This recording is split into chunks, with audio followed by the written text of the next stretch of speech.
Is that it? No. As if it's Autocue tells scripted. us No, what you to mean say. captions? Yeah, Caption. AutoCue tells you what to say. Yeah. Ooh. I'm just gonna... It's Whatever you audible did but with loud. Can we get an Whatever you auto just cue? did. That'd be great. Then I didn't have to think so much. Ah. How are we going Yeah, now? that's better. Better now. All right. Hey, we made it. Okay. Oh, we did it. Hey. Hey. Hello. Happy Saturday morning, Michelle. Poke yourself in the eye. I can't reach. I just shoved my heart I back can't into my reach chest to now. pour you a vodka. Oh, dude. Yeah, there are mornings. All right, then. And reminder, Nadine. Nadine? Yay! Hi, What? Nadine. Yay! I got Where's one more Nadine? thing to worry about.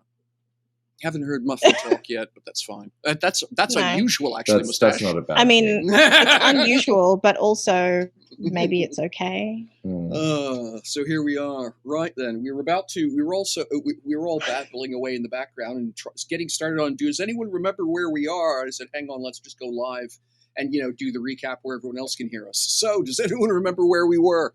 We're in the Underworld. All right. We're deep south in the ground. Mm-hmm. We're in to Texas. Australia. The deepest south. The south is deep? No. We did get the name of the town. Mm-hmm. Yeah, that definitely happened. Eventually. Marshall Charlotte? Piercerets? Marshall Shaw? Justin Tom? Yeah, Marshall Shaw. Marshall Shaw.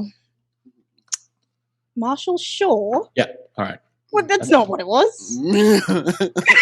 Marshall Shaw. How are you taking your notes? Phonetically.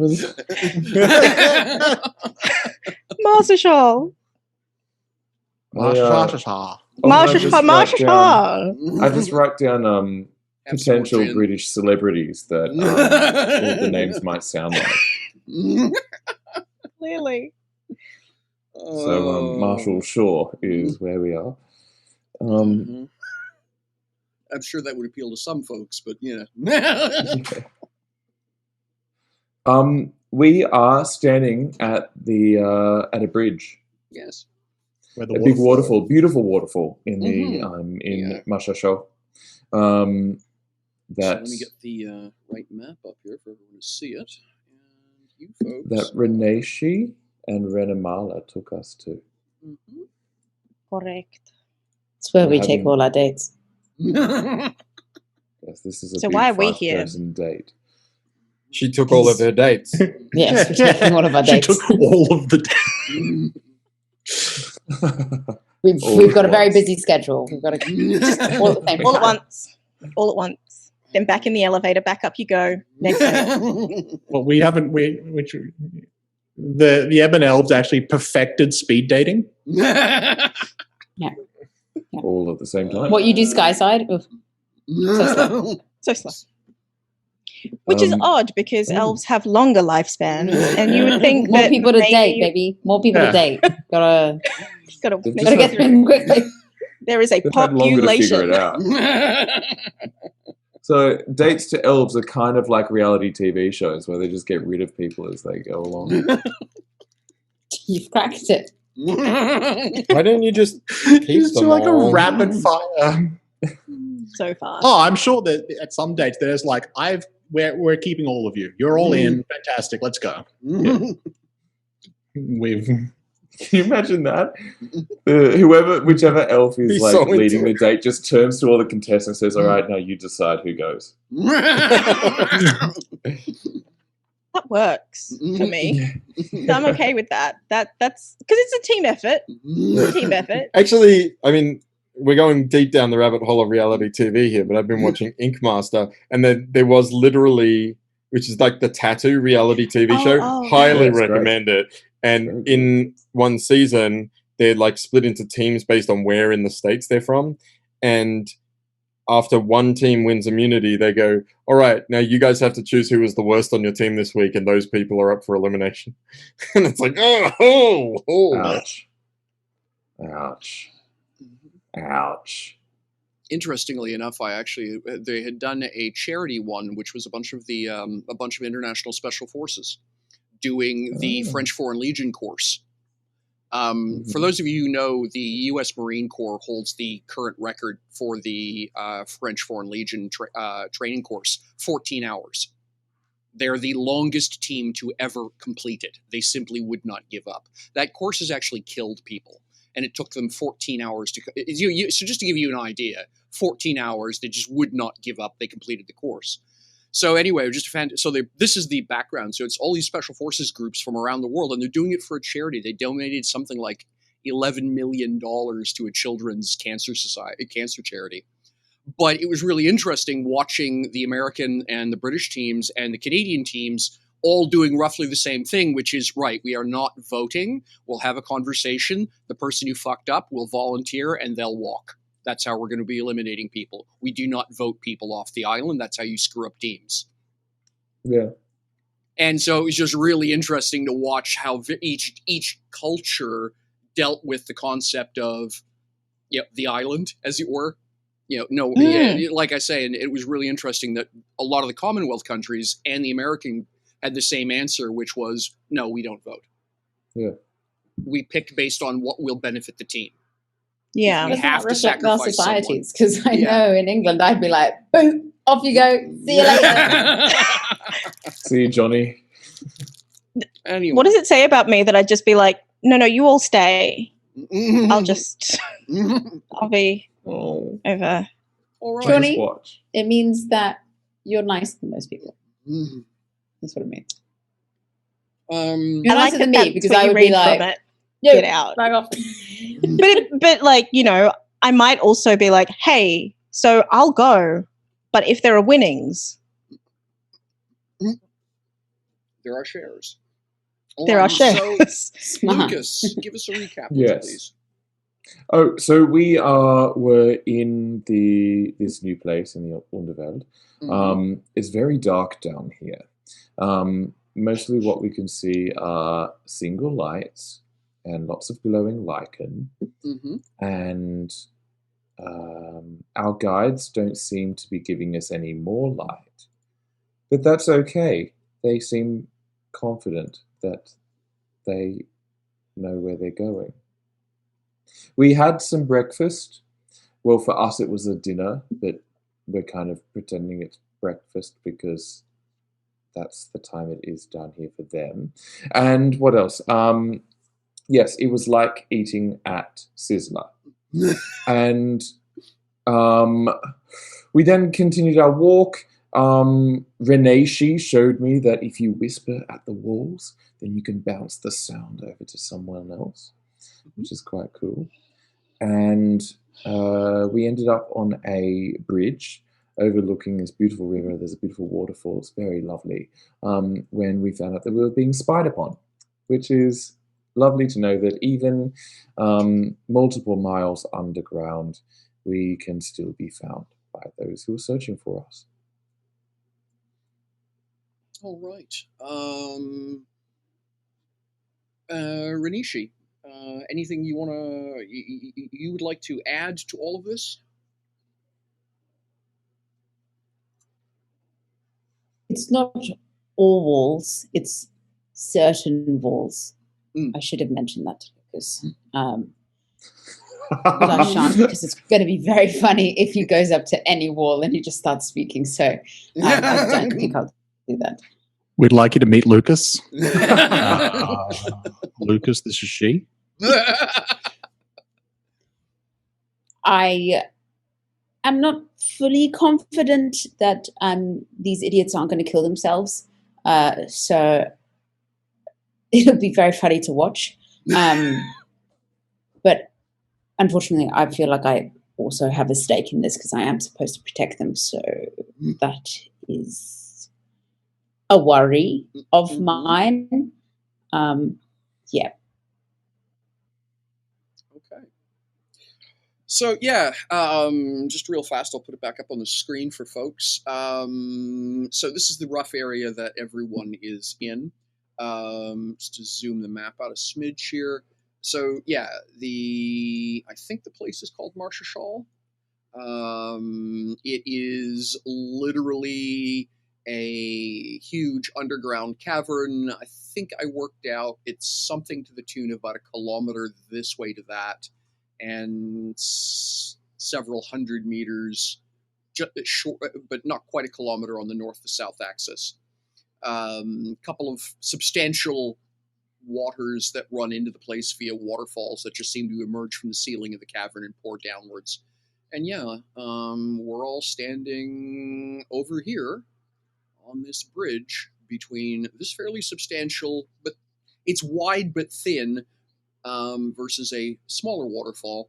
And you guys are all on that bridge. And that would be the moment where, the conversation about, I think it worked. Yes, it was that Alexandria had turned a spell off, and then suddenly the alarm bells started running. Ringing, if you will. So that is kind of interesting stuff.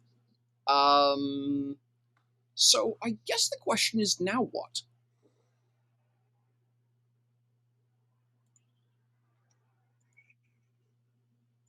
Do you guys want to have a nap?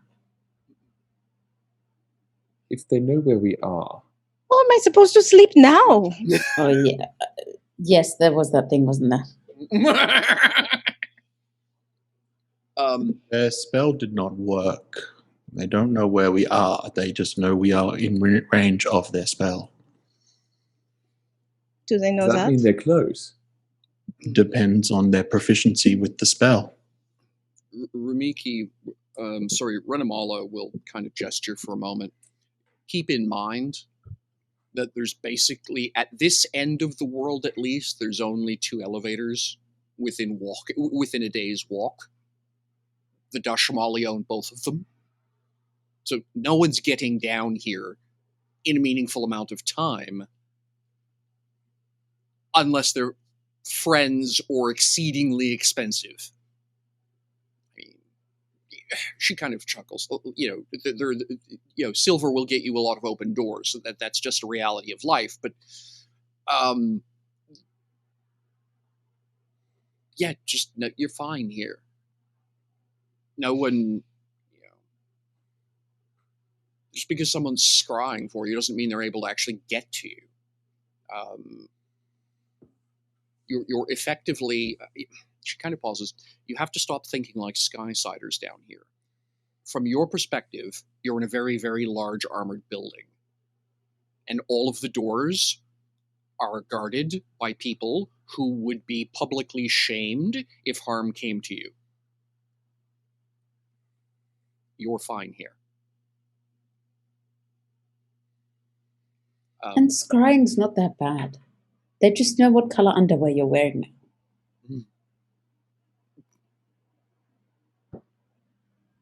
For those of you that wear any, says Renamala.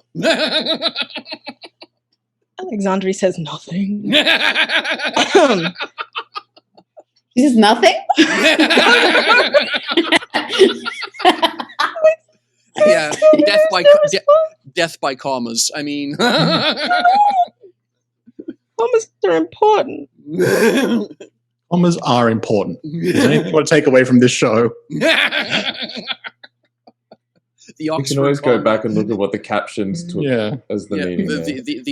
I'm just going to say, on this stream, we stand the Oxford comma. Yes, this show repeatedly validates the Oxford comma. So I guess Renamal is. I think she recognizes that Renamal is a little concerned about the idea that that your wards are being actively hunted, but at the same time, she also knows the fact that short of an army, there's no one getting in here. I mean, that's just this is the stronghold of the Dashamali family. No, it just ain't happening. Okay. Okay. Look, honestly, I really don't think you have much to worry about. Marla's right. No one's coming down here, so you might as well, just relax a little bit. This is, of course, the very reason we chose to travel through the Underworld and not just go by boat. You mean you didn't want to see the sights? I did want to see the sights. We can do two things at once. That was a dark joke, but that's fine. Yeah, okay. Because you can't see anything. It's fine. It's fine. We'll move We're on. in a glowing cavern, mate. We can see pretty I much wanted everything. to. The lights are pretty. That they are. In Renamala will giggle. I think just in remarkable amusement, which actually brings us to our next destination. We may have I may have a solution for the can't see in the dark problem. Let's just say you wouldn't be the first Skysiders to come visit, so not a new issue. So let's go see if our dear mutual friend Rachel has gotten things organized for you or not. So she is going to push off and start heading. The road basically beyond the bridge starts to curve upwards towards the north in a very gentle sort of circular slope. It actually does both curve left to right as well as slightly upwards. So you guys are actually heading to a literally more elevated part of the cavern of this area. Buildings up around this area, relatively opulent lawns are what you're beginning to recognize as opulent. And there are substantial groves, grove thicket. I'm not sure what the right word for house-sized mushrooms is. Hang on a second. I'll zoom in. I'm going Did you say house-sized? A Yes, suburb of mushrooms? So there is tall as. Just give me a sec. I'll fix the map view. I have the lighting turned down a lot here. Come on, there we go. And there we are. So, like here, and I'm going to turn the lighting up so it's easier for everyone to see, but I dipped it so it's really obvious it's dark, but it also makes it really hard to see the map. So just keep in mind it is dark. Do you see what looks to be this meadow of purple and pink and white flowers behind the... Yeah, well, all of those are 2 to 3 meter tall mushrooms with stalks in the 20 to 40 centimeter diameter and canopies bigger than a golf umbrella. Oh, cool. They are relatively Chantel-sized mushrooms? Yes. They're 2 Chantels in height. 1.5 to 2 Chantels in height. Chantel with her arms spread wide, at least for the width of the canopy. I have very long arms, though. Like I said, bigger than golf umbrella. And if they're actually, for lack of a better way of putting it, keeping in mind the size of the houses, the squares are 15 meters, right? The grid here is a 15-meter grid. You just presume that the artwork you're seeing is roughly to scale. At a 15-meter resolution, that width of the mushroom caps is visible. Right? To give you an idea. But they're planted the way people would do a decorative stand of bamboo or decorative maples or things like that. It looks like there's this meadow. It's this paradox. It's clearly kind of this fuzzy, grassy kind of thing underneath it that reminds you of a wildflower meadow, but you just replace all the wildflowers with, double Chantel-sized mushrooms.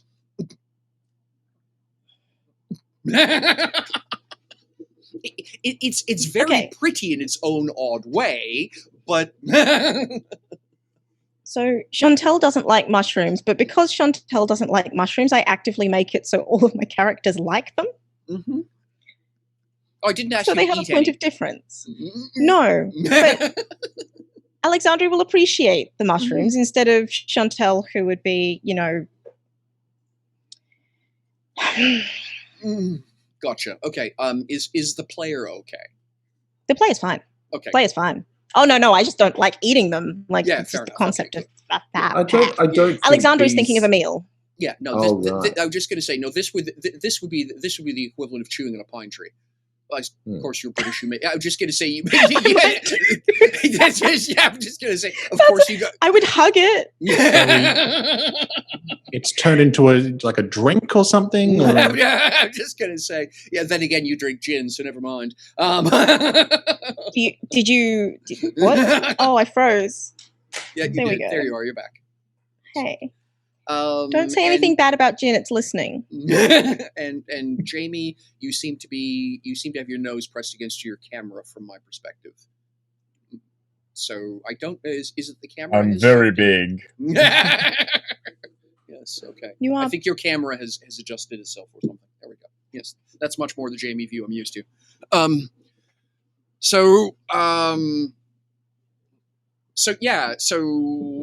This is probably the first spot you've seen this sort of thing. Like I say, these decorative grove. Grove is the closest word I can get to. There's just no obvious parallel to it. It's calling it a grove, calling it a meadow. It's somewhere in between. And it's up around this area. It runs basically from the backs of these beautiful bioluminescent lichen lawns out to the edge of the cliff, and from this perspective, as you're walking along the road, in fact, obscures a good chunk of the cavern, because, like a lot of things down here, these all emanate a very thin, soft glow. It's not as bright and as pronounced as the lichen lawns are, but it is, particularly to your eyes, it is fairly noticeable. In a world of relative complete darkness, anything that produces light becomes a sharp source, right? Yeah. Yeah. So you folks will walk up a little bit further. If you guys want to see this on the map, let me know. I'll put it back up. You're coming up to another bridge and another fairly substantial pair of waterfalls. Same idea as before. The bridge is between a waterfall to the right coming down from the ceiling and another waterfall to the left, which leads deeper into the cavern. And to your right, there's what looks to be an actual manor house. It is a completely different style to any manor house you've seen above, but its grandiosity, if you will, the only thing that makes sense to Alexandria is it's probably a manor of some kind. And it's got a low wall around it. There's a fountain splashing. There's an oversized lawn. Curiously, there's a weather vane up on one spot on the roof. Which Does I it think get windy down here? I'm just gonna say, Renamala giggles at this only when there are diplomatic meetings. Interesting use of a weather vane outside, then. She says the matriarch adores them for some reason, so it's literally there for decoration. Spider eyes, Lucas.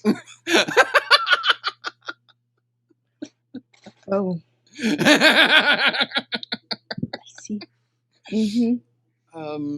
And then, but it's this building over here, she says, pointing to literally the other side of the street, which you've all collectively got your backs to, is the one we're going to. Come on.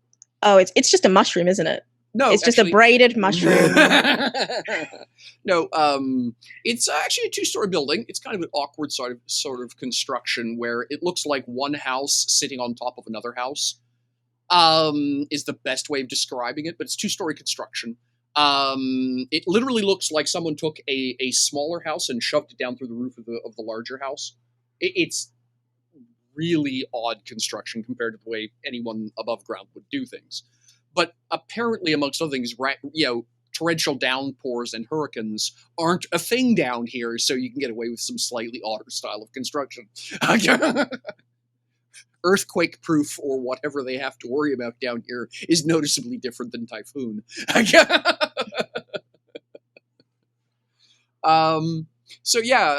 Leads you around to the side of the bridge, to the side between the river and the front door and the street, which brings you to the front door of the place. And she'll use a hook she's got, which basically flip the door knocker 2 or 3 times, and then a moment later the door will open. Young ebon elf lad who's dressed very much.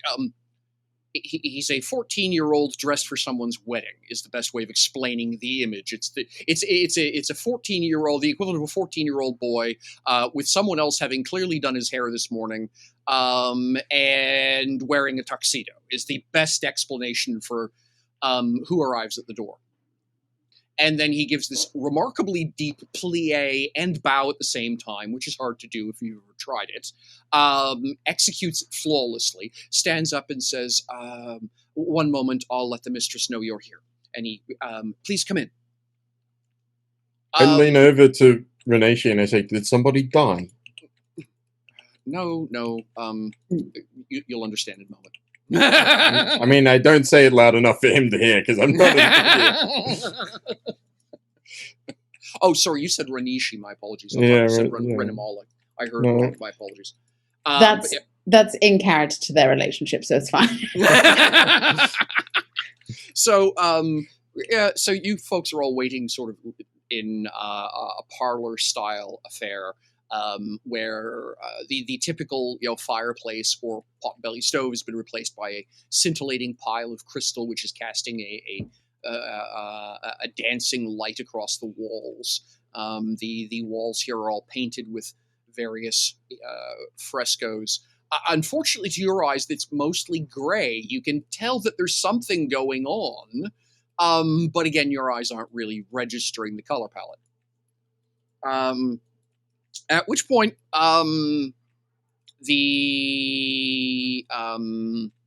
what happens when you gender bend the Mad Hatter from Alice in Wonderland comes toddling down the stairs? Amazing. I'm happy. So Helena Bottom Carter comes down the stairs. Yeah. Actually, comes skipping down the stairs, giggling, and juggling what looks to be a set of gemstones, in complete disregard for both her safety and the safety of the now very concerned young page behind her. Please, madam, slow down. Don't worry about me. I do this all the time. And she's going to come to a halt in front of all of you and say, "Who are you?" I'm going to bow. I'm going to curtsy. I do the same plie bow thing that the kid did, but I make it look good. Are you implying he didn't make it look good? I'm just saying that Spider makes it look good. Fair enough. Helena Ebenham Carter Elf. I love it. Yeah. Oh yeah. No, I get it. I'm important, but who are you? I mean, she doesn't is recognize. just enjoying from the background, like. And she doesn't seem to recognize Renamala or Reneshi? Oh, she's not paying attention to either of them. She's concentrating entirely on the 4 odd ducks in her parlor. Yeah, that's fair. I'm going to go and look at Alexandre. Alexandre Donadieu. Oh! She's going to look at the page. Should I know them? Yes, ma'am. Your early evening appointment. Oh, yes, of course. Here, put this on, she says, passing Alexandre a set of spectacles. Alexandre doesn't need spectacles, but sure, okay. Really strange. Well, yes, just put them on. Okay, they are the proverbial set of rose-colored glasses. I kid you not. Fine brasswork frames, little heart-shaped lens. The lens for yours are literally heart-shaped with inset what seems to be some kind of pink, purplish tinted lens. She can make them work. Okay. She'll make it work. She'll make it work. Maybe you can make it work, but the question really is can you make it work? So do I know. me a favor. What is your highest extraordinary stat? My highest extraordinary stat would require me to have open Your my character sheet. For those of you who are unaware, we're now playing a role-playing game. This requires character sheets. But I didn't know if you're after the score or the score of my highest is 5. Yeah, and what is it? It is creation and it is entropy. Okay. So you can decide which 2. one you would like to roll. Oh, goody. I don't know what they do. That's fun. Entropy rolls have always gone well for us in the past. Well, I mean, you say that, but entropy rolls have always gone well in the past. And actually, you know what? I'm going to go with entropy because Right. it being my extraordinary, I have an extraordinary focus in it. So I up it. Oh no, that's only for boons and bangs. Never mind. I'm going to still use entropy because I think it's funny. Okay. Oh no. When my mum has that tone, I have to be afraid. I have concerns. I have concerns with the idea of finding entropy funny, but all right. Yeah, I'm sure this is how Genevieve got her start too. Entropy, it's a good giggle. It's party tricks. It's got things like disintegrate tied to it.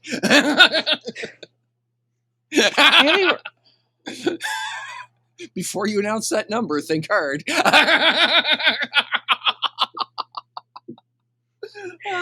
Entropy, disintegrate matter, kill with a word, create undead, sicken others. Yeah. So what's your roll? 16? 16. Okay. You're going to put these things on, and as soon in your hands it feels fine. As soon as they rest comfortably on your nose, it feels like they've been dipped in ice water. There's going to be this substantial chill that runs through you.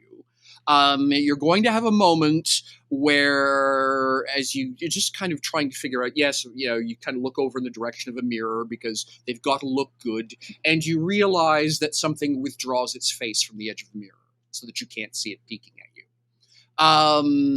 And in that moment, all of those grays and odd tones explode into life. You can clearly see this mosaic is some dramatic moment of pageantry, a wedding or something, with absolutely this gorgeous radiant spectrum of color. Alexandria jumps back and rips them off her face. She doesn't throw them, she's holding them, but she jumps back and she pulls them off her face immediately. Oh, I'm sorry. Is the fat bad? Does it pinch the nose? I can What fix exactly that. was supposed to happen? You're supposed to put them on. And they do what? I'm imagining they help us see in the dark. So you don't just tell I'm us just see in going to the say, dark. she kind of looks, and she's this slightly wizened crone. She's not much bigger than her page boy. So just this kind of tilt sideways, which just exaggerates the fact that she's looking up to see Chevalier. Oh, you're the brains of the operation. Do you keep them in your chest, or is it actually stuck in your head? It's hard to tell with automatons. I think it's kind of distributed throughout. It's a very smart design, she says. Alexandria will put them back on slowly. You are going to get the exact same sensation of frost and chill. But yes, you are essentially what these glasses are is a magic item, which gives you the equivalent of Of the classic D&D dark vision. It isn't as good as a non-magical version. It's the equivalent as though you are carrying a torch in terms of the light that it provides. So, for lack of a better way of putting it, you don't have a huge amount of peripheral vision, because if you can't look through the eyes, if you can't look through the lenses, you can't see. So looking out the edge of the glasses, it's not that it's blurry, it's dark. So it's literally wherever you're looking is where you're seeing. So, but that also does seem to be producing this really awkward sensation that every time you look somewhere, it looks like something scuttles out of the edge of your view. Excuse me. Certainly. Did you fart? No. I'm just going to, the page goes... That's a joke that Drew likes. I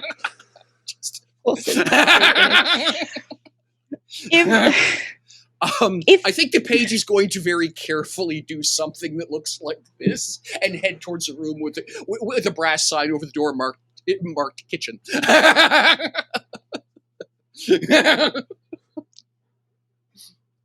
If I were to use some kind of magic myself to see better, would these see further? Oh, you're one of those, aren't you? Okay, fine. Well, you actually don't understand how magic will works. laugh in the background. You're one of those You're one of those inherents.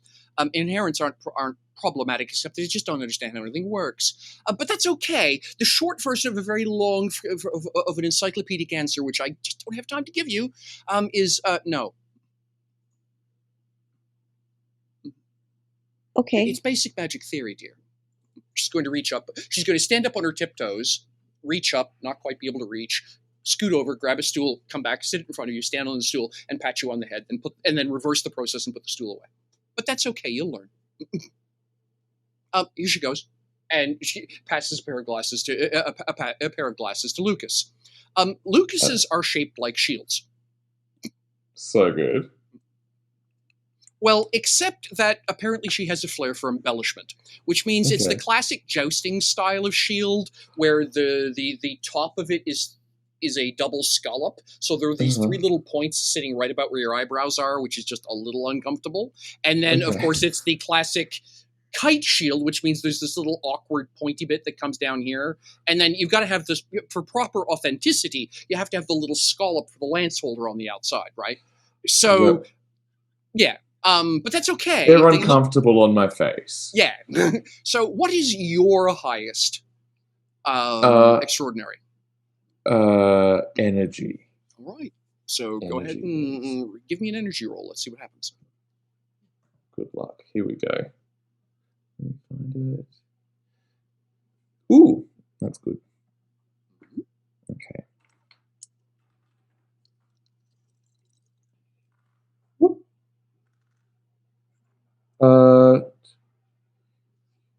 27. Wow. Okay. That's actually a really good roll. So in your case, you're going to put them on, and you're literally going to feel this almost surge of electricity. That sort of moment, like, oh my gosh, this is going to be so cool. It is a both physical sensation and emotional sensation of, ooh, wow. And you're going to have that very similar sensation of the room literally lighting up around you. The only difference for you is that apparently you're overdoing it or something with your enthusiasm. You're not sure exactly how this works, but there's also these little sparkles and little drifts of little bobs and sprightly dashes of glowing balls and stuff dancing around the edges of your vision, kind of like you're on your own little personal rave. Oh, great. That sounds perfectly Lucas. Yeah, great.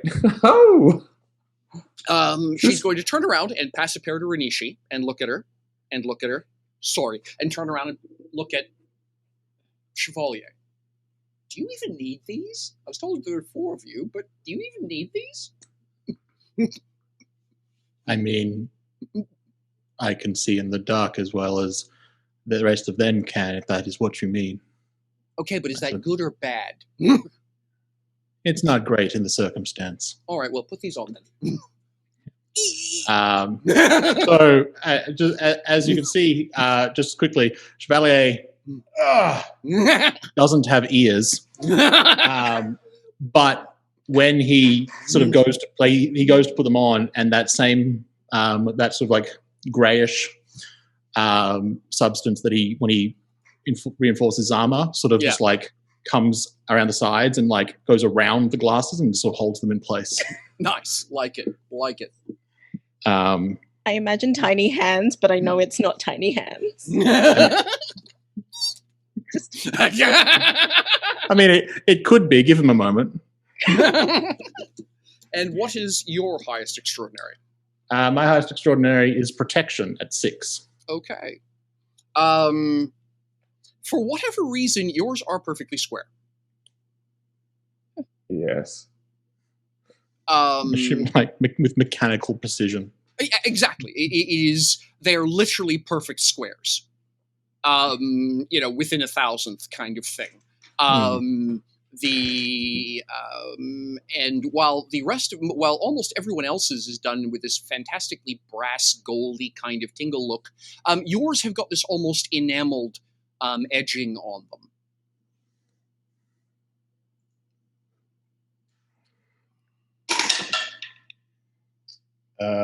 21. All right. That's another very good roll. So you are going to have, again, you are effectively have the equivalent of low light vision, as though you are looking through the equivalent of a set of night vision goggles. Really, is how they're behaving. And again, it's literally you have to look through the glass through the gem glass, whatever it is, for the ability to work. You have no peripheral vision to speak of. But I think what you're going to begin to realize is that as anytime someone in the room moves, there's a little glow that appears off to the edge of the edge of your vision. Oh, interesting.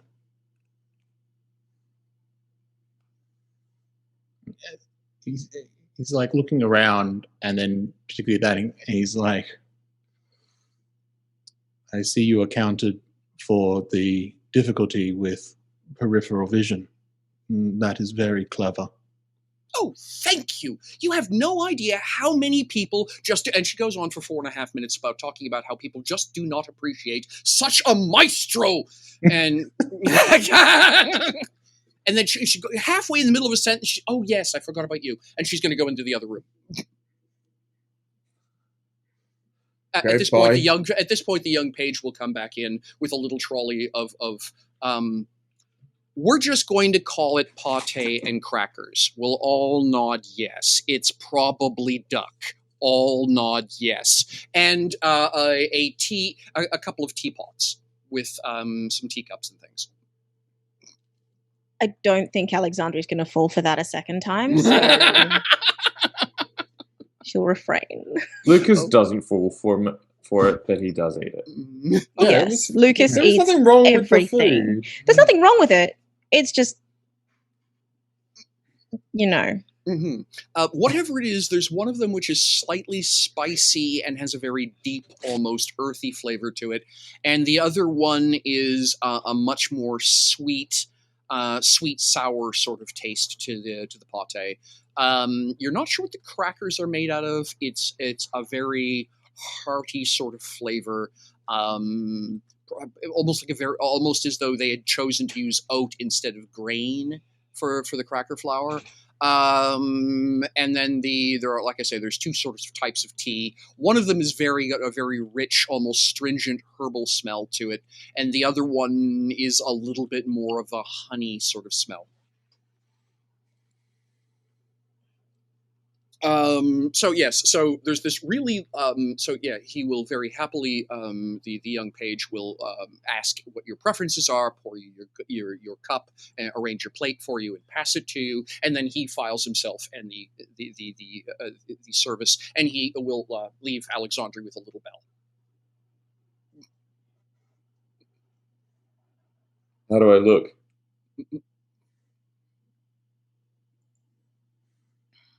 Anyone? Look Very dashing, mate. pointy. It In a good suits way. you. And so a few moments later, skipping down the stairs, nearly falling and breaking her neck, recovering with tremendous aplomb, and absolutely with the I meant to do that expression on her face, strolls over to Spider and passes him a set of glasses. What do they look like? I think Spider is going to be rather perplexed. They just kind of look like oddly shaped triangles. Mm-hmm. They just sort of go from there down to about there, and back up to about here, and back up to about there. The edges are kind of divoted. It's a really odd way to cut gemstone. It's the and then the sides are little twizzled pieces. It looks like she's taken like 11 different pieces of brass or gold or whatever the material is, and very carefully somehow braided it together into a single strand to make the ear hooks. Oh, these are very creative. Oh, I'm glad you like them.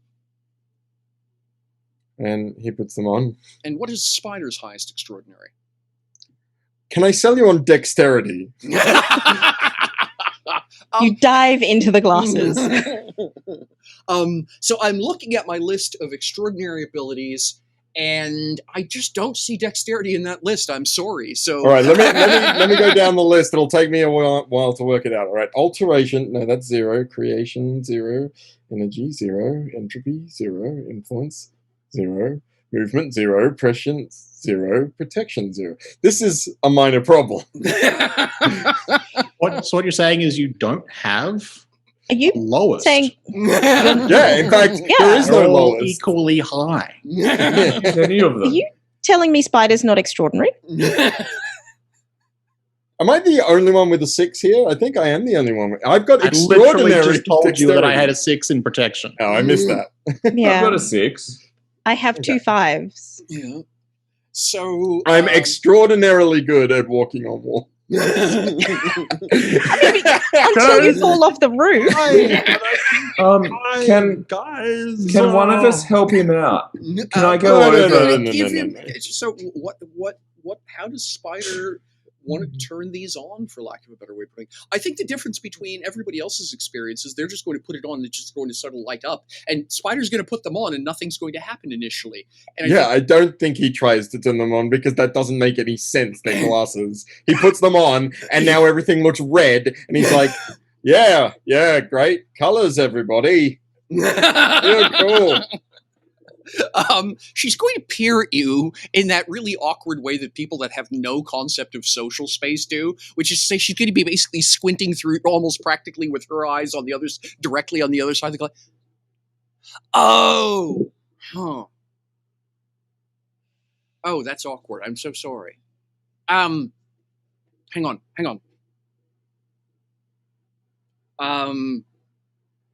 Stay right where you are and try and move that flower. And she stares intently at you. Okay.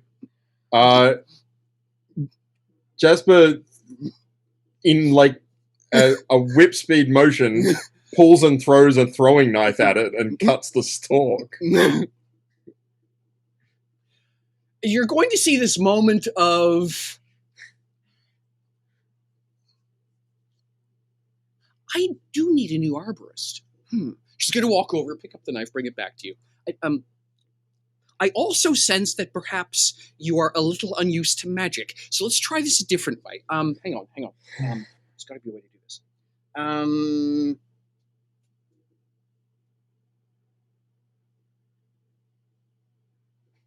Renee, she's going to lean over to Spider and be like, maybe if you climbed on top of the wall, maybe it would work then. I thought they were going to be nice. I thought they were going to say something nice.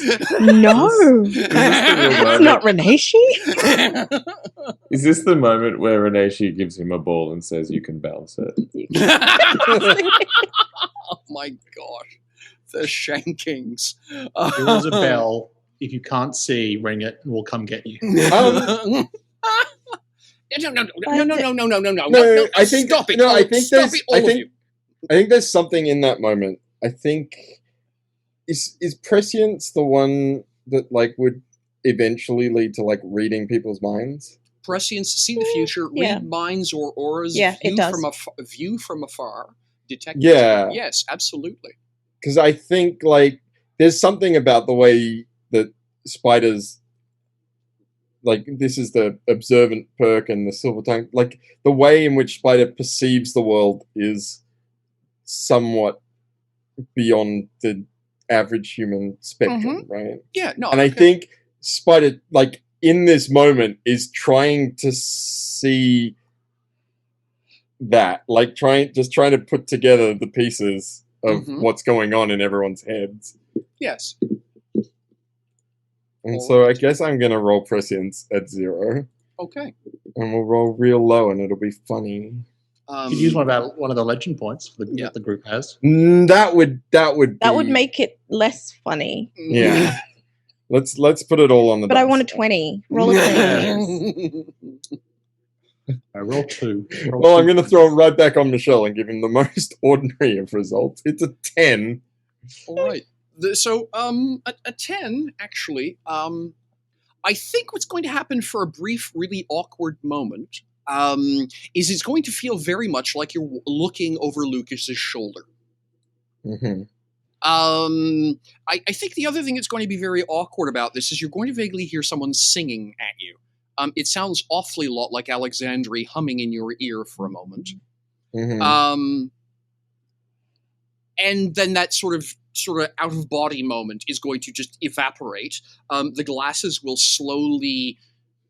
It's not going to be that pop moment that everyone else gets. It's almost as though someone's turning up the lighting on the scene for you, mm-hmm. and everything suddenly becomes visible. Mm. Again, you are restricted in the direction you are looking. What's interesting, however, is that because of the way she's got the glass exceedingly stretched and curved, you actually have got these really odd angles where you sort of do get a little bit of peripheral vision because it stretches, the glass itself kind of stretches back at an angle. Mm-hmm.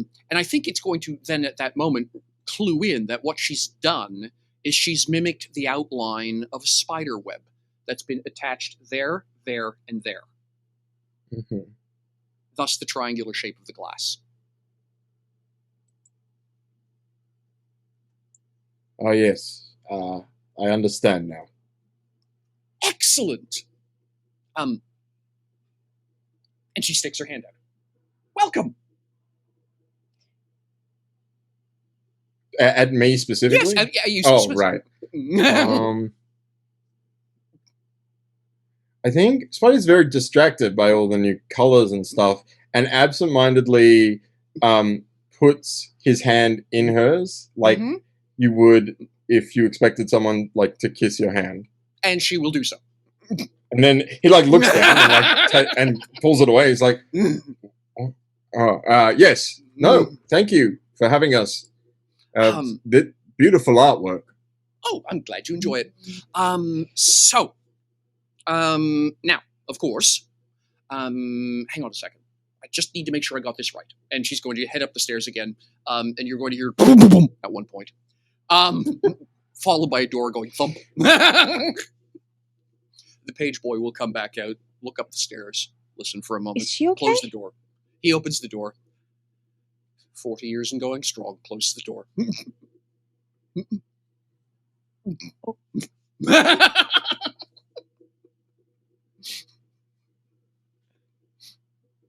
A few moments later, she's going to come skipping down the stairs.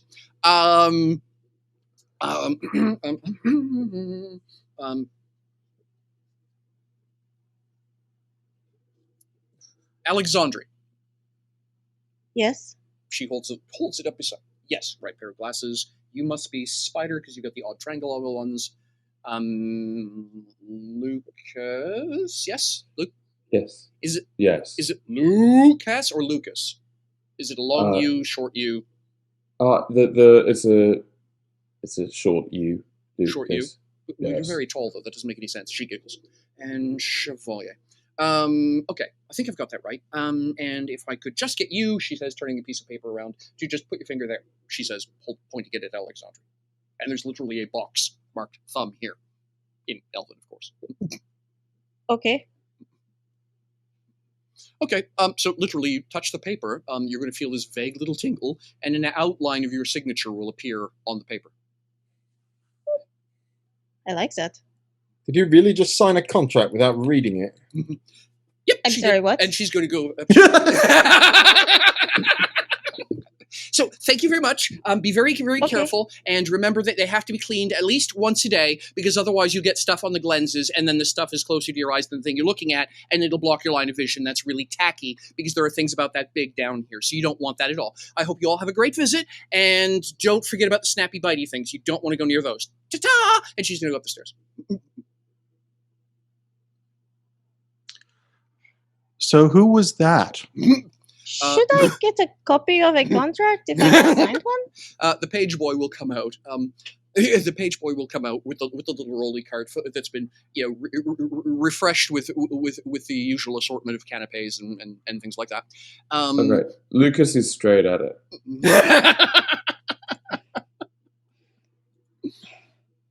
You give yourself nightmares, mate, if you eat too much before bedtime. He's growing some organs. Be kind. Yeah, I'm a growing boy. Growing something. What? The page the page boy will very in a very serious tone announce that the lady is an Atheti, the chief. And the chief and foremost artificer to the Dashamali family.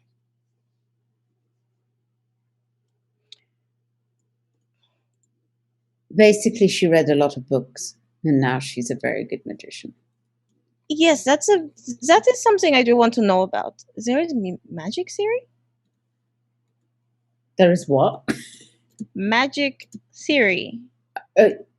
Yes, what do you think is in books? There's a theory to it? That is put into practice, yes. Alexandria. As enjoyable as watching you two come from entirely different areas and not ever meeting in the middle, what's next? Renamala, who's currently sipping on a cup of tea, and you generally using the teacup to hide the very large smirk she has on her face, will swallow what she's got in her mouth and say, "Well, I suppose at this point the question is if you folks feel up to walking or not. Keep in mind this is morning for she and I. We can get on our way. We can lead you for a little bit more of a walk around the town." I don't know how tired you're all feeling. Well, if we do start walking, it might be worth having a bit of a nap or some kind of rest before we start going on a big journey. Okay, well, maybe what we'll do is we'll take the long way around. We'll head back to the inn we were at earlier, and you folk can have. We'll get a couple of hours of shut-eye, and then we'll get on our way. Does that work, or do you guys want to set out tomorrow? No, just a few hours is good. Okay. We don't keep in mind we're moving at your pace. I don't care how long it takes for us to get to wherever it is you're going. We're going. We've got a lot of little stops to make along the way, just because you can't do a 5-day walk in one day. So it's whenever you're ready to get started. We can move as fast or as slow as you like. Because of the way that Ebon Elves do things, it literally doesn't matter how long it takes. Our thing to do is get you to cruise through it. So that's what we'll do, and you can take as long getting there as you like. You get she and I's wonderful company for the entire time. Keep that in mind. Now. Maybe we could go now.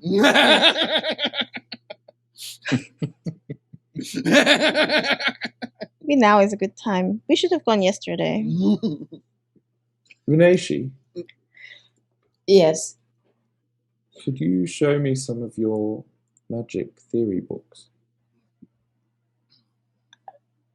I suppose yes. And she'll kind of like pull around her saddlebag, Mm-hmm. and she'll pull out a small book. It's, I suppose, now that you have eyeglasses that allow you to see different shades, you can see that this is probably a shade of book that you don't see sky side. It's a kind of like a luminescent purple. And it has like gold-ish writing. It's more of a ready russet look. And she like opens it and like flits to a page that you can see is like dog-eared multiple times, and it's almost like falling off at the edge, as if she goes to it all the time. And then she's about to hand it to you, and then goes, "Are you able to read this?" I don't know. And she'll kind of like turn it around and show you. I would assume it's in Evermouth. Yeah, absolutely. Yeah, I mean, it's in I Evermouth. I can read Elvish, but I Mhm. don't know if it's not the same thing. Then Texan and yeah, again, any other language isn't the same. So it's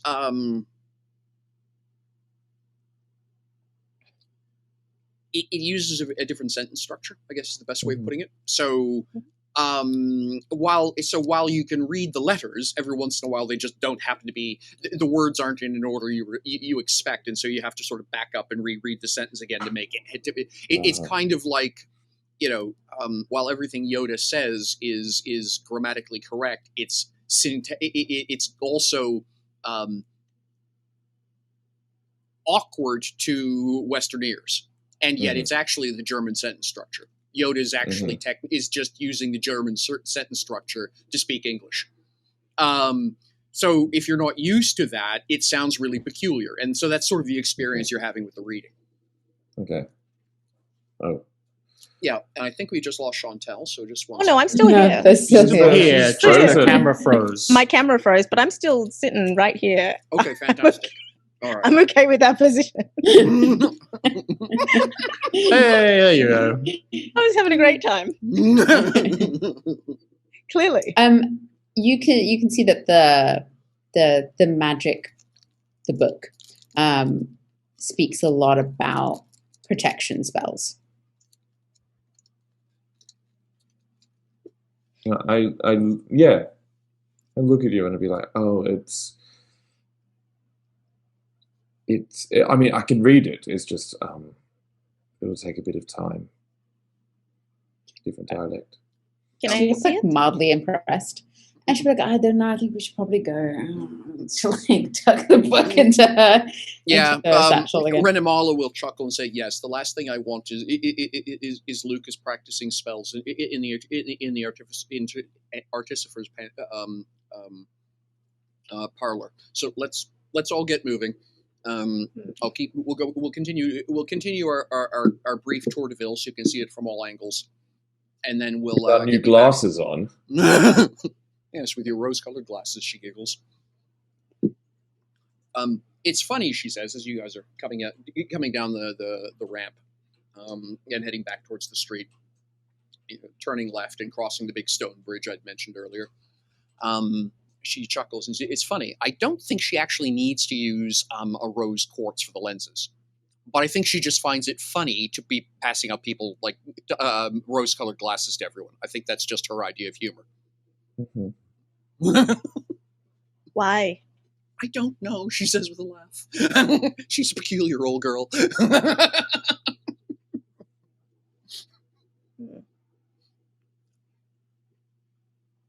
I'm Lucas is just looking around at like with these new glasses, taking everything in.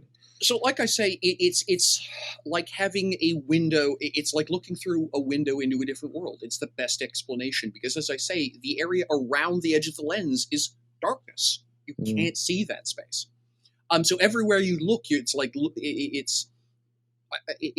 it's almost hard to explain, but it really does feel as though you're sort of got this literal camera view or window into the world of the Ebon Elves. That's just this, persistent on, but at the same point, every time you glance somewhere, you lose the ability to see what it was you were just looking at a moment ago.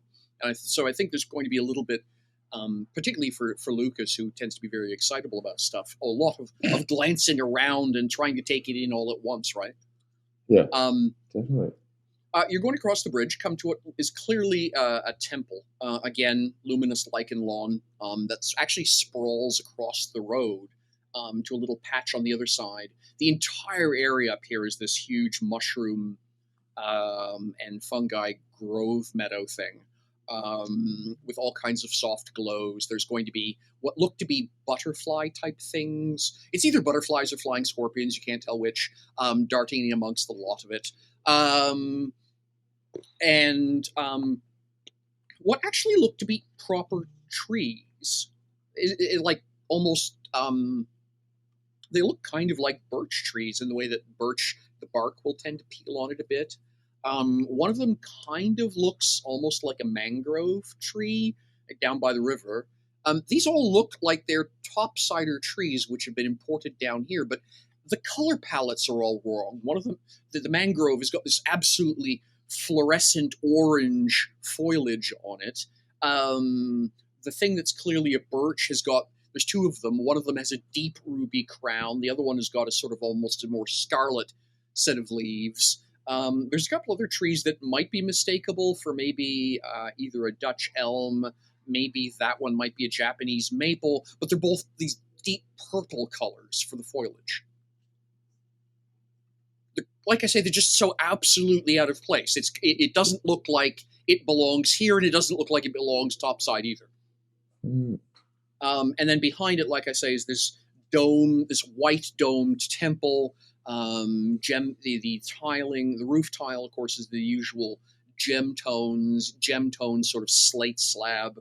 You can see there's a handful of people moving around the grounds with rakes and trimmers and picking up fallen branches and cleaning up the lawn a bit, and just they're all very dressed in very monk-like attire, very much the classic religious, except that instead of the monk robes being these dour browns, they're these absolutely screaming purples with, bright orange trim.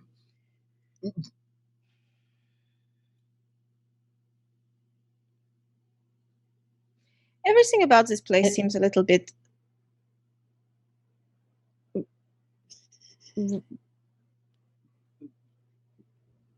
wrong. Continue. She realized halfway through the sentence that what she was saying was probably a bad thing to say, and I think Renamal is just going to chuckle. Well, this is normal for us. Imagine what your sky side looks like. She giggles. It's bright. The answer is extremely bright. I think I peed myself the first time I saw a thunderstorm up there. What the hell? This is normal? The sky throws electricity at you? Are you people crazy for living up here? She bursts out laughing as she rolls along. I like it.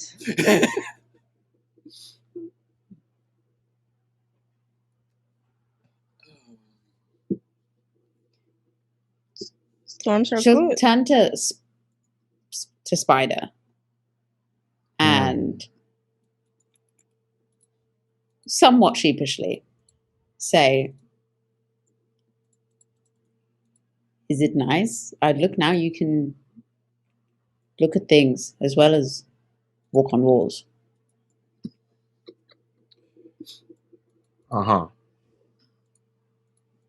It's very enlightening. Is that a joke? Why would it be a joke? Lighting. Of course it's a joke. Person grin. You know, I'm not like self-conscious about my skill set. I realize I described it very poorly to you. How did you describe it? Really badly. Really badly. It's very difficult to explain to someone that you're a professional criminal. You could do it like that. All right. I'm a professional criminal. It's a pretty good. It's concise. No, you're not. Are you? No, she's not. Are you? Me? I know you are. No. Are you sure? They are not a What criminal. did I miss? What did the internet do? I mean, Reneshi, are you a criminal? I mean, technically, No. we're all criminals. We've all killed people. That- Okay, I haven't. okay, well, You have- we've all I- killed people, but mostly in self-defense. I also haven't killed anyone within the statute of limitations. I'm just gonna say, Renamal is going to be chuckling. Oh, wonderful! I'm traveling through a really big dark room with a bunch of mass murderers. Awesome we're the- news! We're the Renamala, we are the good guys. We think. I hope. I'm pretty sure that's what the bad guys say too. Yeah, most of the people who kill people also think that they're good guys. Okay, then I'm the bad guy? I don't know. Are you the bad guy? I don't think so. She looks more like a bad You've girl, killed says the most Renamala. people, Alexandra, Mm, I don't think so. that we've seen. that might be accurate. How soldier. is most people? How? What? We've gotten ourselves into some very sticky situations in which we've had to defend ourselves, that's all. A spider in a sticky By situation. How funny. killing people. In our defense, they were trying to kill us first. I didn't But- mean to. Why didn't you just say that? Jeez, I thought you were meant like just going around killing people. Oh. Because it's amusing watching you all be awkward. I'm also not that kind of... I'm not usually that kind of criminal. That was not Only when he convincing climbs walls. at all. It shouldn't be convincing. Well, I mean, You're a very strange crew of people. that is certainly accurate. And I think that's an excellent point to go to the break.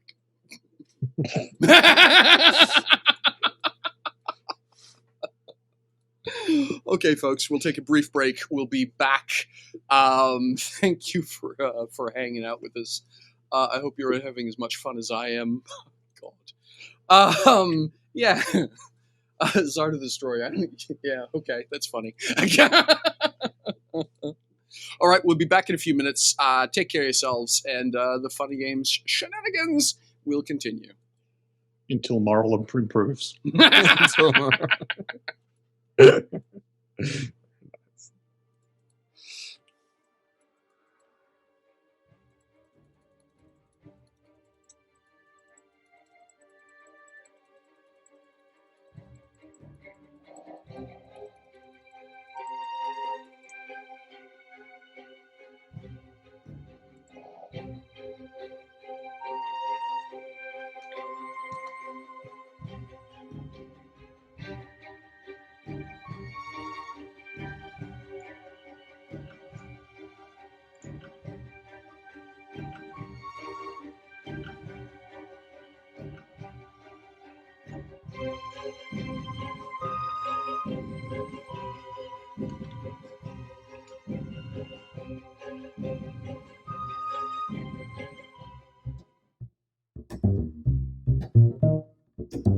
My name is Michel Vaillancourt. I'm the games master and storyteller for Unlawful Disorder.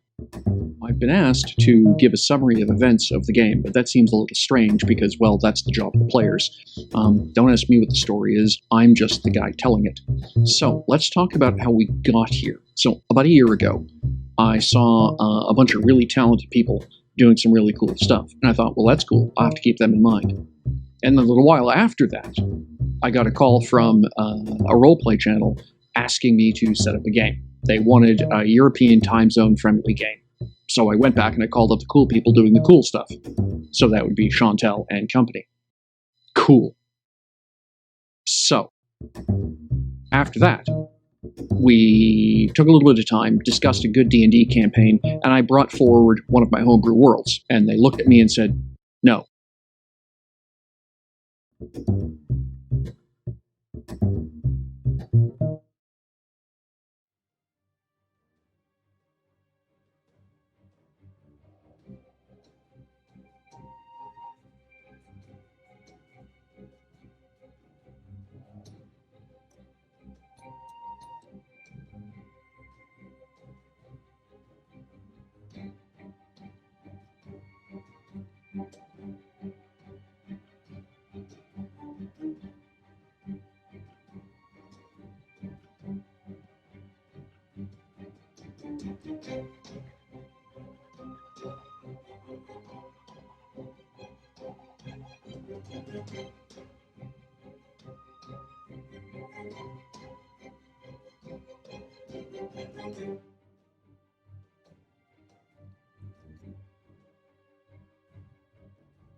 No, I don't do the magic.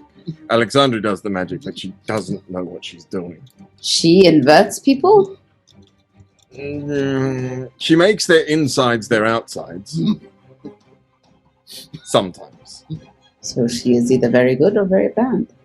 She's also literally transported me to my worst nightmare. That's pretty impressive. It was an accident. And she didn't know how she did it or if she did it. But she did.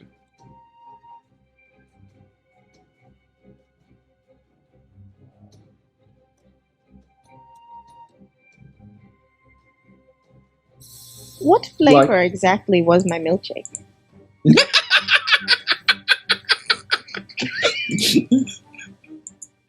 The shankings will continue until morale improves.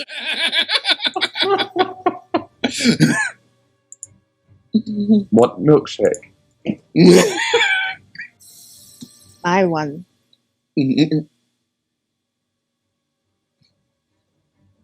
Jasper brought me to, and they both said Lucas on them. So I don't know what you're talking about. That's strange, because Jasper told me that he got me a milkshake. Oh, he did? It'd be strange to... Yes, he did. It would be. That's really strange. I don't know why he would do that. I mean, I haven't known you for that long, but I could take a solid guess.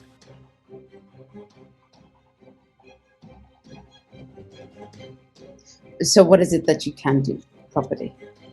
I can do. Yes. Well,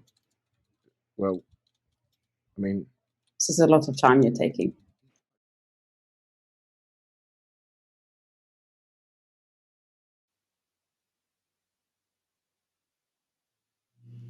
And I think we're back now. Make sure I have unmuted myself on the... Yep, okay. And there we go. All right, now everyone can hear me. Fantastic. Hey. Hey. All right. So, mechanical talk before we go back into the roleplay stuff. So, while you guys are down here, you are all suffering from one half of the blindness effect. Okay. Normally that would be, let me just double check it. I think it's... My cards arrived. Yes. Yes, your cards have arrived. Yay. My cards have arrived. Yes. They're so pretty. Blindness, you say? Yep. Do you want to quote us chapter and verse there, since you're looking up the card? I can and will. You're talking about the blinded bane? Yes. The blinded bane? Yep. I keep saying effect, but yes, I mean... Yeah. the target cannot see as long as the effect persists. The target automatically fails any perception rolls based solely on normal sight. Attack rolls and perception rolls based partially on sight that can be supplemented by another sense suffer disadvantage 5. The target's guard defense is reduced by 3. Right. So what your glasses do is basically put you all into the can make perception checks, and instead of disadvantage 5, it's disadvantage 2. Okay? Because you only have a very limited view, there's an entire, the entire back half you can't see into, right? However, each of your glasses has a special effect.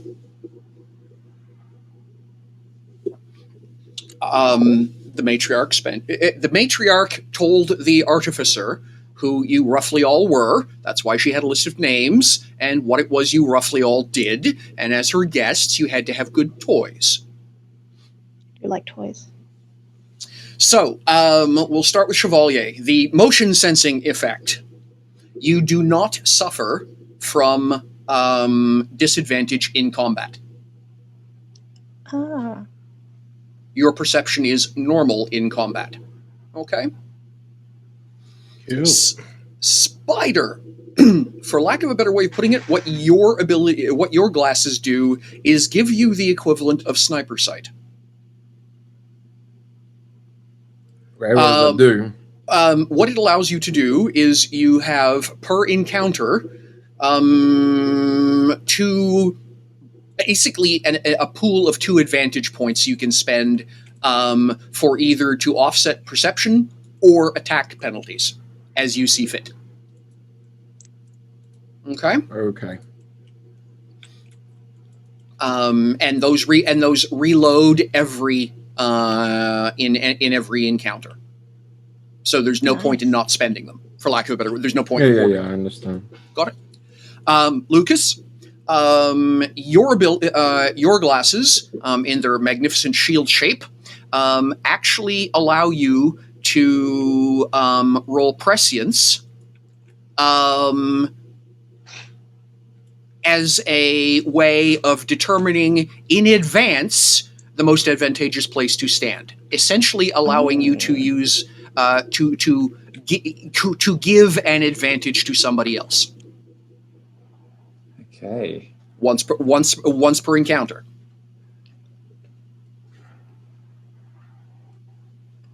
That's cool. And Alexandri, essentially, you will auto-detect any use of magic around you.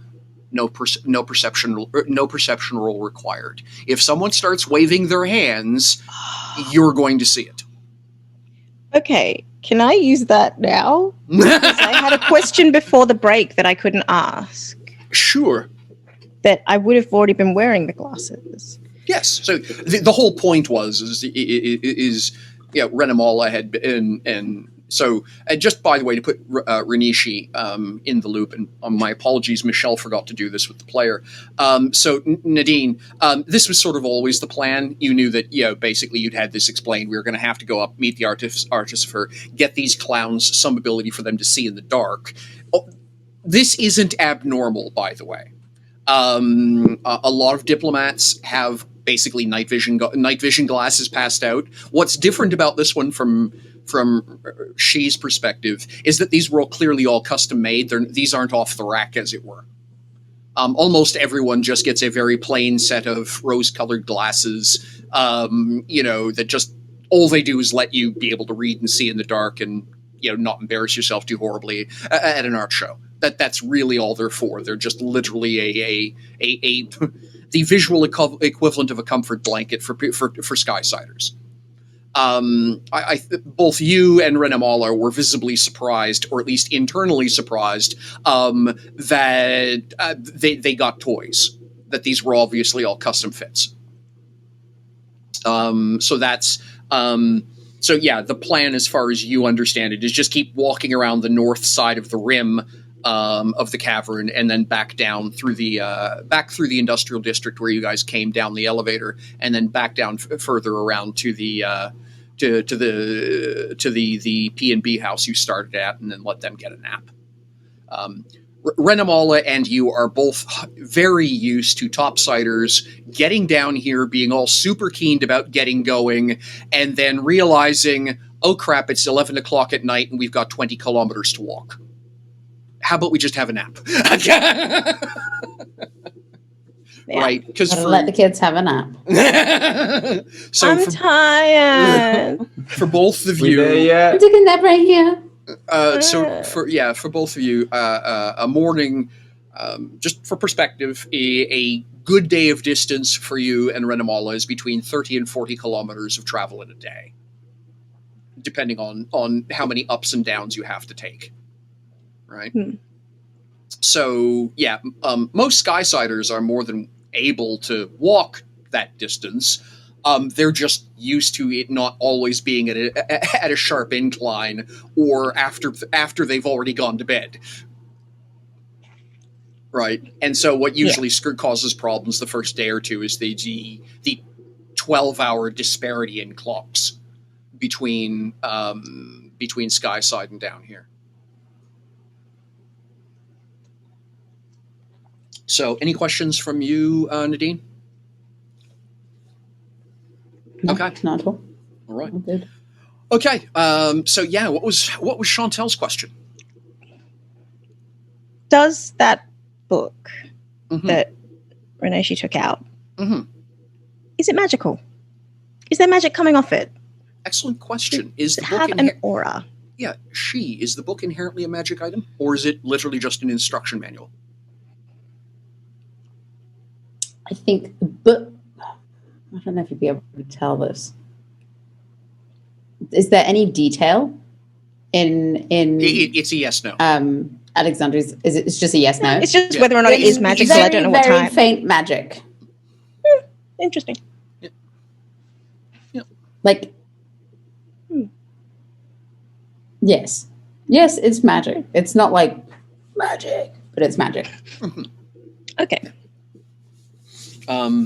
So yeah, I'll put the map up here very briefly so everyone can see where we're at, and just to give some context to where everyone's been, we'll just ping over here. Using Foundry for the map view of the town, just because I love what it does for the lighting and stuff.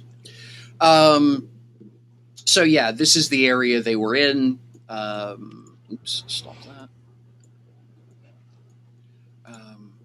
Why is this being a pain in the backside? Oh, okay, fine. So yeah, this is the area with the mushroom grove. This is the artificer's house. The temple they've walked past is this area here, and now they're walking along this upper edge of the space, and it's a fairly large piece of territory, right? So they're going to be strolling along here, and they'll be able to see down into. And there's another one of those. You can see more of the mushroom meadows in the backs here. So this area up here is all very much more upscale. The buildings all have, the homes are all very, at least 2 stories tall. Almost Gothic, that the sort of pop culture Gothic, sort of tall and strained and spindly. Disney Gothic, I think, is the best way of explaining it, because wind isn't a problem, right? There's no worry. If you can be, as long as your engineering can beat gravity, there's nothing else that's going to upset the apple cart. And so it is allowed for some very fantastical sort of, side turrets and things like that. Whatever had been in fashion that year. So that's the area they're walking through right now. We'll go back to our players. Here we are. So, yeah. So what are you folks talking about? You just stroll along. How cool the glasses are. All right. Well, carry on then. I'm going to go over to a wall, and I'm going to whisper to Jasper through the wall. Okay. I will ask you to do me a favor and roll me a d6 and tell me what number you get. A 5. A 5. I think, that's. I was looking for a 5 or a 6, just out of amusement value. So Spider is going to have this very disconcerting sensation. You're going to see your brother trot off, hike between a gap between 2 sets of mansions, run over to the very tall rock wall, and stand there and stare at it for a moment, and you're going to hear his voice behind you. How cool are the glasses? Now, the problem is it's not like he can actually arbitrarily pick just spiders. So what's going to happen is everyone is going to hear Lucas directly behind them.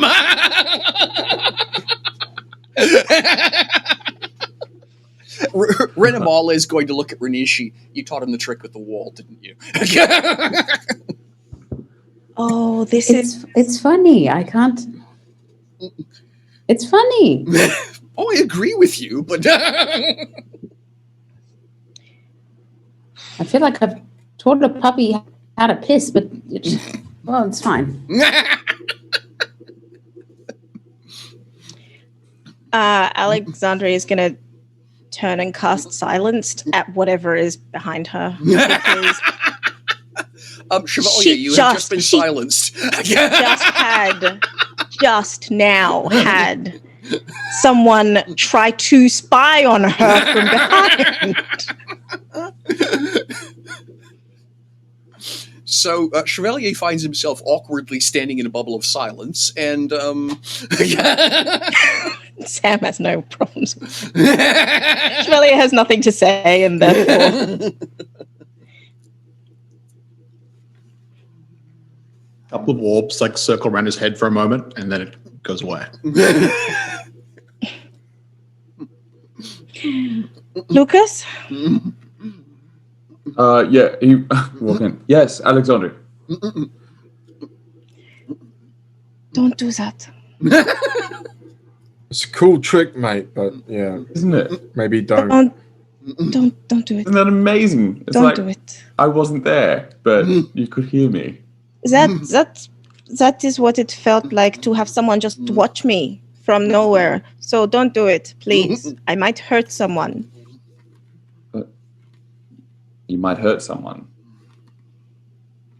When we're being tracked, giving people the impression that someone is coming up behind them might not be the best idea. Okay. Well, neat as the trick is. Sure. I mean, you could also work on kind of not doing that. Just saying. Having Not doing people come what up behind exactly? Well, not reacting, overreacting. I mean, it's a fine. very fair reaction. It's only paranoia if someone is not actually trying to kill you. It's paranoia. Where is the paranoia?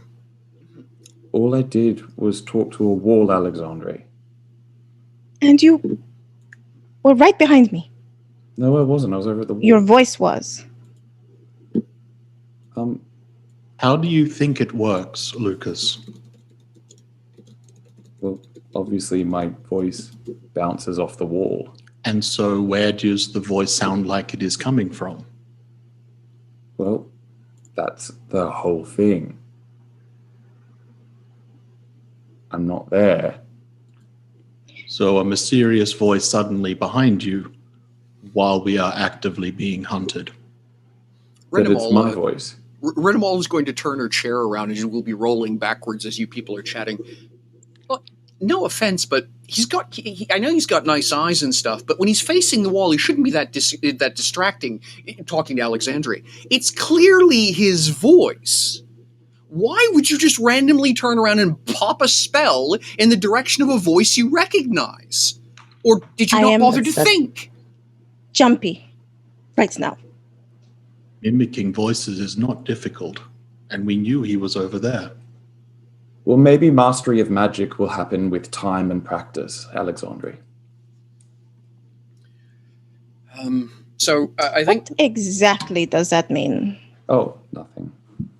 Renee, she looks awkward. Renamala will actually hit the brakes on her chair and grind to a halt, which is very awkward because it literally means she stops and everyone else keeps walking towards her. So there's going to be a moment she's going to cross her full.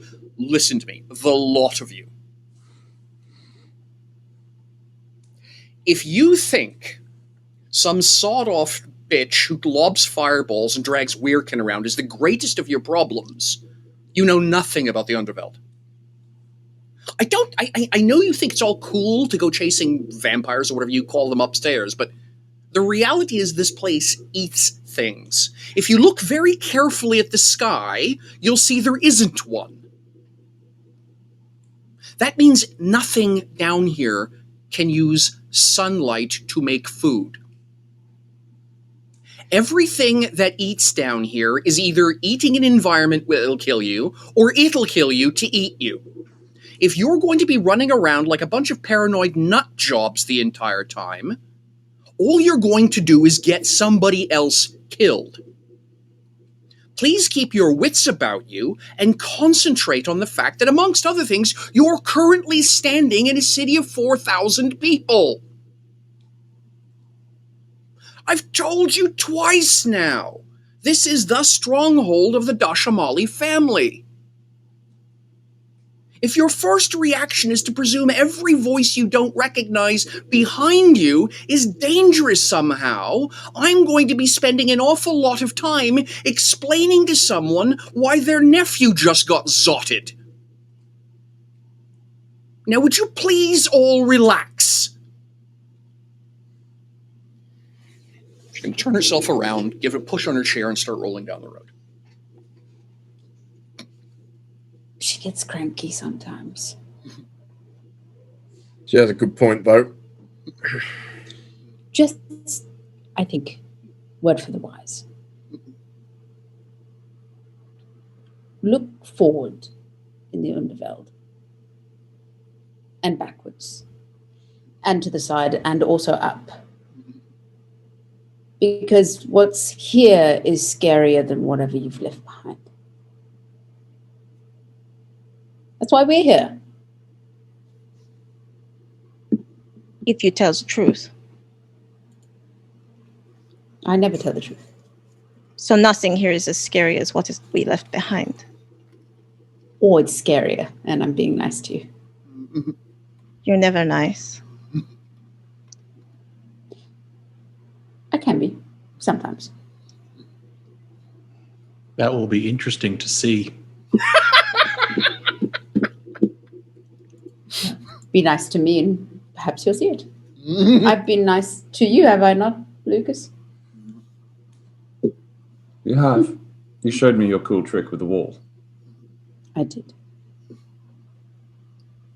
Alexander 1 out keeps of 4. walking. Those are not good odds. I like not good odds. And to walk. I prefer better odds.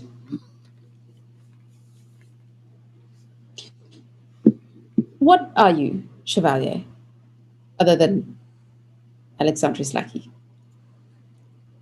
I'm not even that. No. Oh, I assumed the relationship. I don't know. You guys at assumed all. because I was mechanical that my role was servitude? No, because you always stick up for her. I thought that was your emotional gain. I don't see how pointing out that most of your interaction with us has had an edge is sticking up for her, but sure. Fair enough. Shall we continue? I think everyone needs a nap. I don't sleep. And she'll walk off. Spider looks around and says, I don't know, I thought she was kind of nice.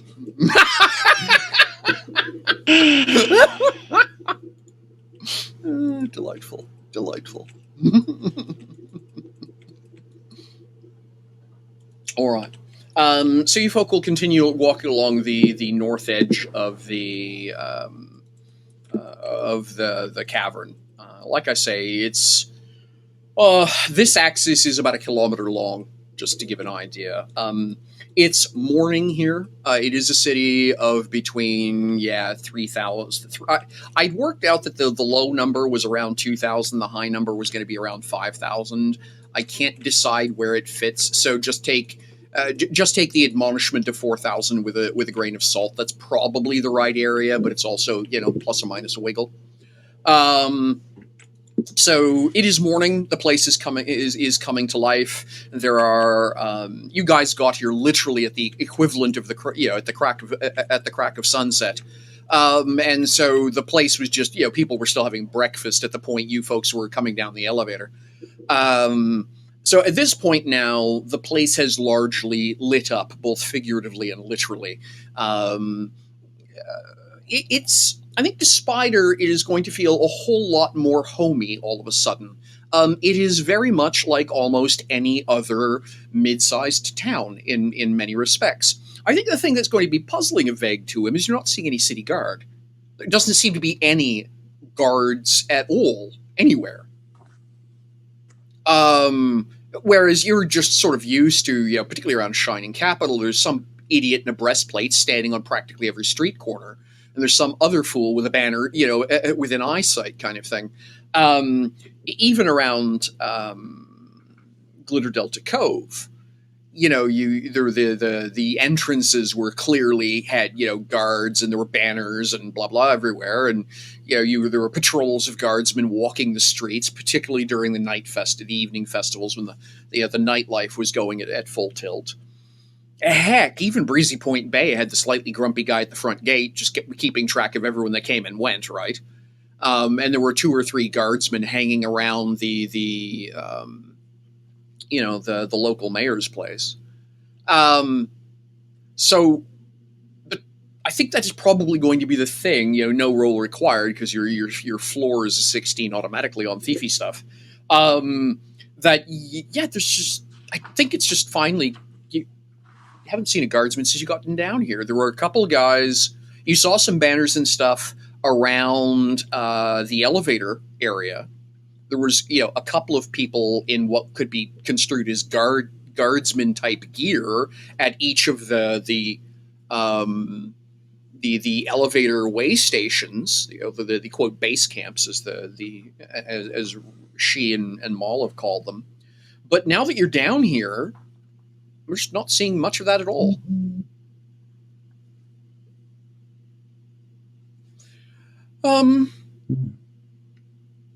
So you guys will be heading past a turn in the road. Basically, heads to the northeast, what would be functionally your northeast, and then veers south. To the south, you can quite clearly see the elevator, actually, as it's coming down from the ceiling. With a pallet full of boxes and things loaded on it. And Mala will be heading that way, turning to head south. To the northeast looks like a big dark cave that just heads off into the darkness. Sort of repetitive redundancy there, but yeah, there's a few lights around one part of it. Basically, you get the impression that that's sort of the lighting is the literal edge of town. And again, it's the purples and reds that are easy on the eyes for the Ebon Elves. And from your perspective, with your glasses on, your rose-colored glasses on, actually is practically daylight now. But yeah, and then it just vanishes off into the dark. You'll see, this will actually be one of the first places you'll actually see anything that looks like a guard. There is what looks to be an armored wagon of some kind with what looks to be 2 very large, like horse-sized, I guess rhino beetle, is the best description for them. It's a beetle that looks like a rhinoceros that's being used as a warhorse to pull a chariot that's about the size of a pioneer cart. That the pioneer cart has been, has got cladding on the sides. There's a heavy crossbow permanently mounted on it and turret, and that sort of thing. And there's a half dozen Ebon Elves in armor loitering around the cart, but that seems to be the extent of the first actual guards you've seen. You guys will continue walking down towards the south. Again, another half kilometer or so of strolling along. This area is less busy, but the busy is bigger. It's not people, it's carts, it's wheelbarrows, it's what looks to be a cart with no wheels and no rhino beetle that's just drifting along the street following a very grumpy looking Ebon Elf, because every once in a while the cart just stops moving and he's pulling it, the rope, it stops moving, which means the rope goes taut and pulls the legs out from under him, and he grumbles about it. He walks over, he whacks on something on the corner of it, and it starts drifting forward again, and he grabs the rope and keeps pulling. And it does this probably about twice in the time that you get as he goes by.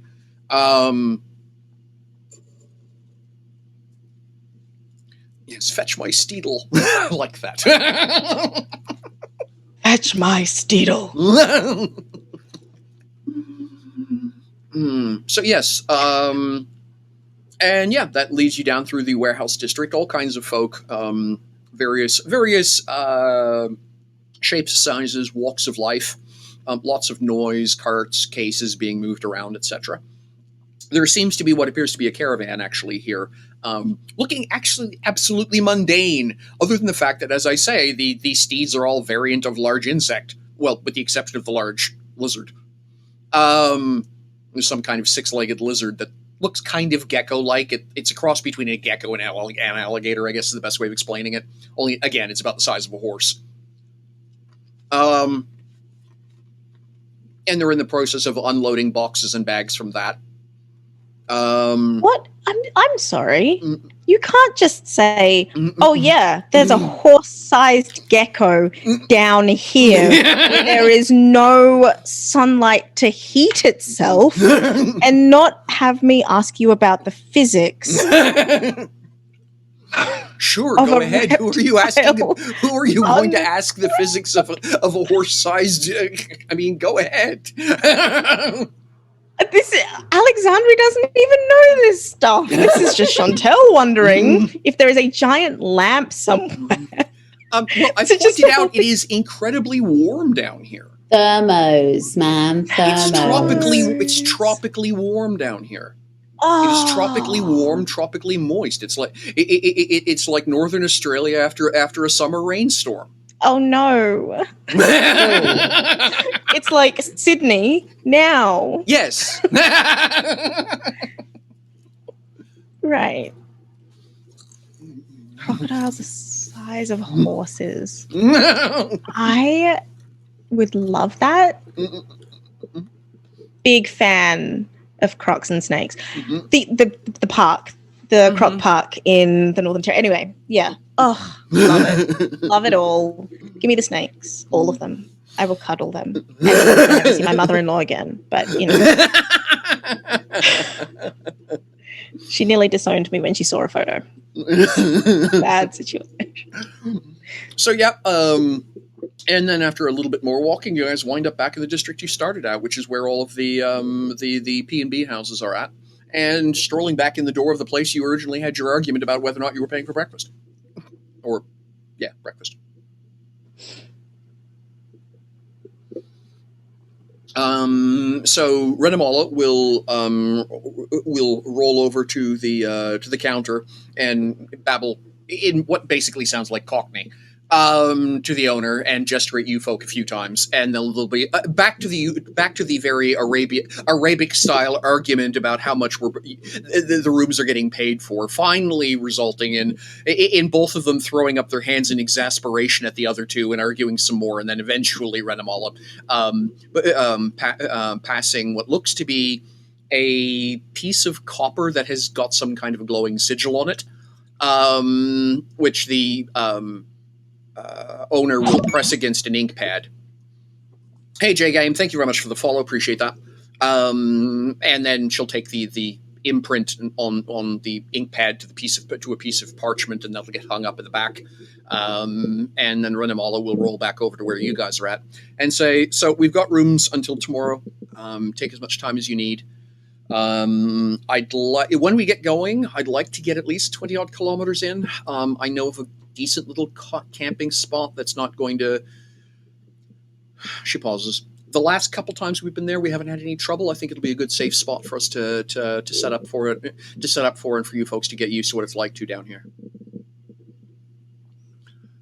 If all goes well, if we can get into full 40 kilometers, it's a little bit rougher terrain, but right around the 40 to 50 mark from here, there's a really nice little inn that we could stop at. But that's a bit of a hike for you folks who want no sleep at all.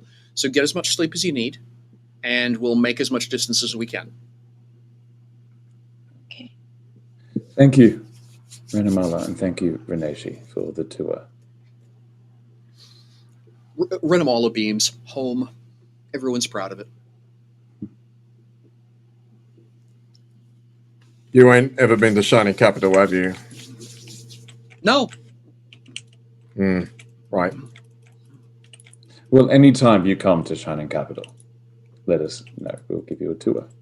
That sounds fun, she says. Like that. All right. So Renamala will roll over in the direction of the crystal place, not fireplace, the crystal place, and we'll park up basically beside it, set a brake, and pull a book out of her saddlebag and settle down to read her latest bodice ripper. What are the rest of you doing? Wondering what she's reading. That's what I'm doing. Going to bed. We're here to go to bed. Go to bed. I can find out the title of a book and then go to bed. What how, you can't have half a detail and then go to bed. I think if everyone is going to bed, Reneshi will sigh deeply and then stop Alexandria before she goes to bed or like goes away, and pulls out from her satchel a more plain looking book. It isn't quite as interesting as the book that she showed Lucas, and she'll walk up to Alexandria and say, I'm assuming you can read Elvish.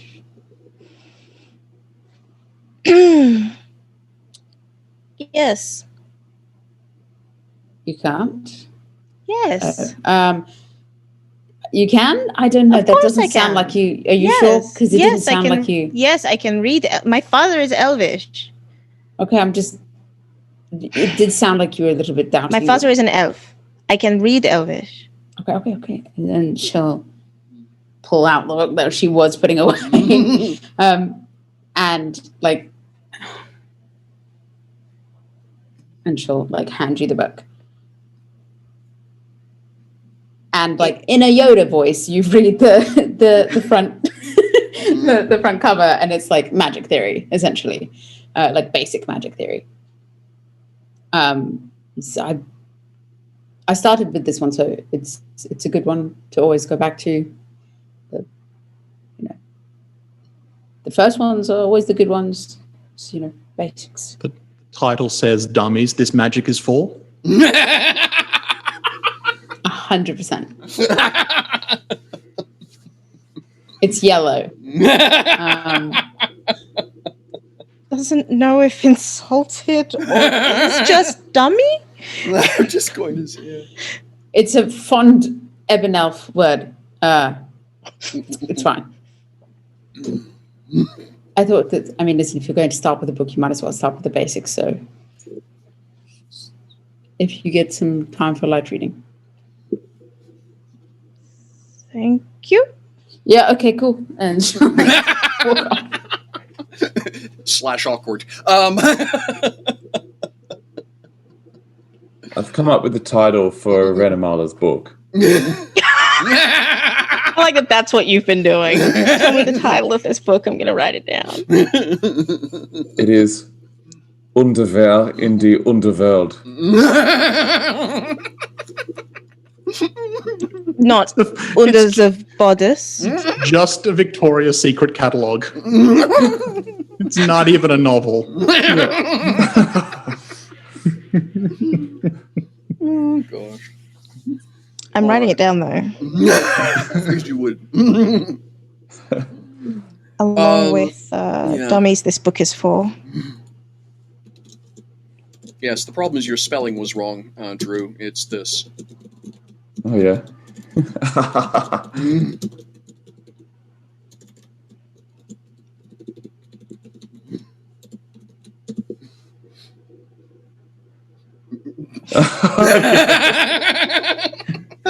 Yeah. Underwehr? In the Underwehr!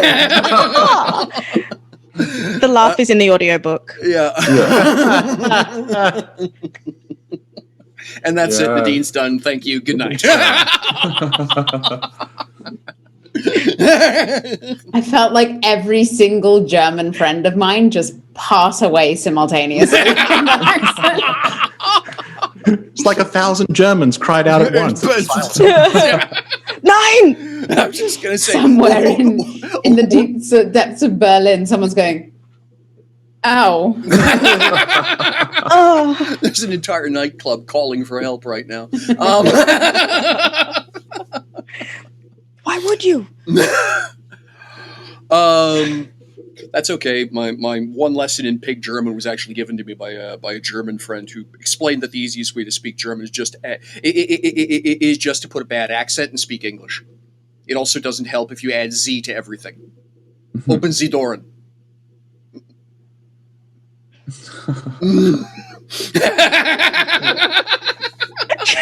Now, we were both very drunk on schnapps at the time, so I have suspicions about that advice, but it is still funny. Yeah, I'm sure it's similar to enjoy our drop bears here. Yeah. Drop bears, yes, absolutely. It's like the drop bears. Absolutely like a drop bear. So how long are you folks bunking down for? Is there anything going on? Any scenes that need to happen during our nap, during the nap break? Alexandra's gonna look at that book. I've frozen, but I'm still here. Okay, excellent. I'm just going to say, it opens the book, a trap soul goes off, Alexandria freezes, we're done for today. This is an image of Alexandria reading a book. She looks discomforted for a reason. It's all wrong. What language is this? She didn't give me a good language.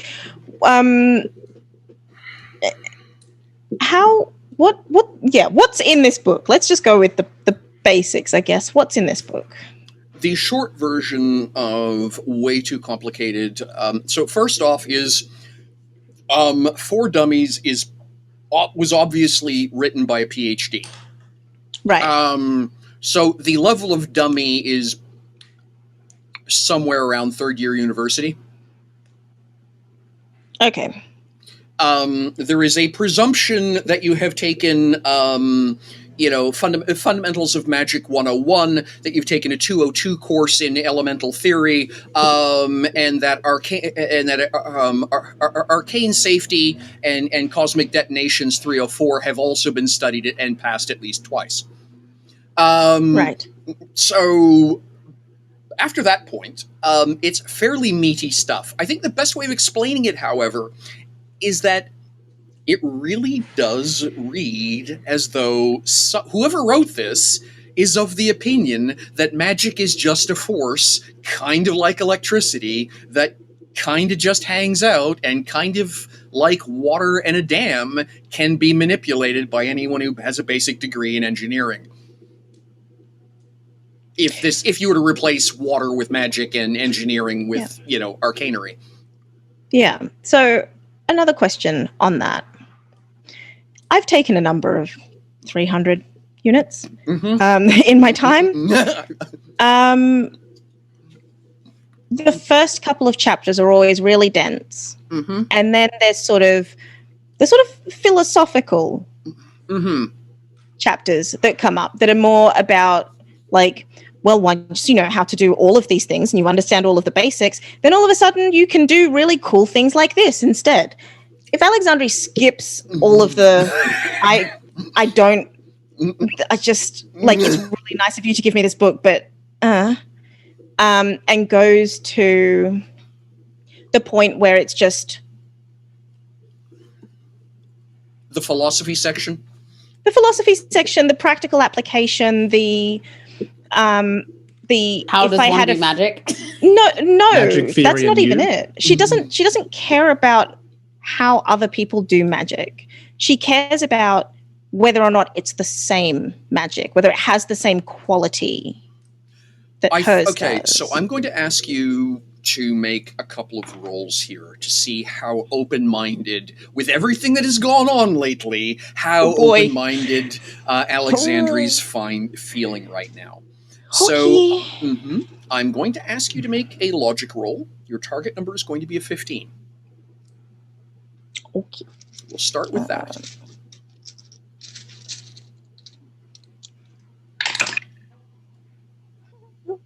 That's a 10. Nice. Yes. That's a 10. All right. And then I will ask you to make a... I think the next one will be perception.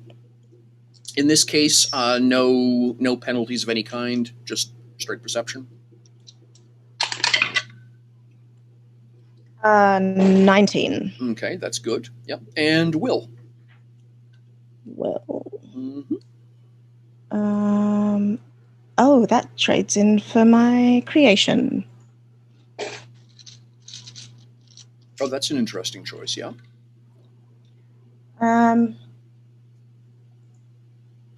27. All right. She's willful. Yeah, I think the best way of explaining the experience over the next hour, because I think you're going to get completely engrossed in this, is that it is a completely alien way of looking at the song. Yeah.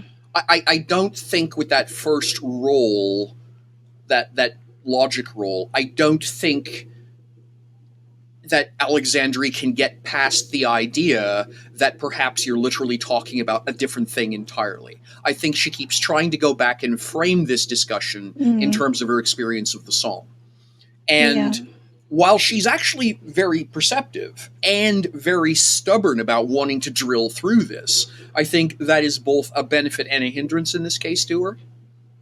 I think she's going to wind up with this understanding that there's apparently a very different way to access the song, that apparently, if you are persistent enough about it, and that might explain Lucas in his very plodding, soldieristic sort of way, that you can get there. It will take... it's apparently magic, the song, whatever, for some people is a thing that if you work hard enough at it, you can get to. Whereas for you, it's just always been there. It's been a gift. It's not hard work. It's a privilege. Right. Okay. Miss Sinru. So it feels, from a practical level, or from a feeling level, once a spell is cast, they are identical.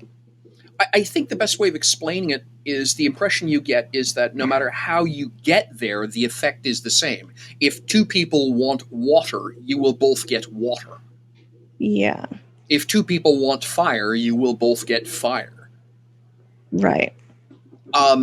So while the details might be radically different, airplane versus walking, or,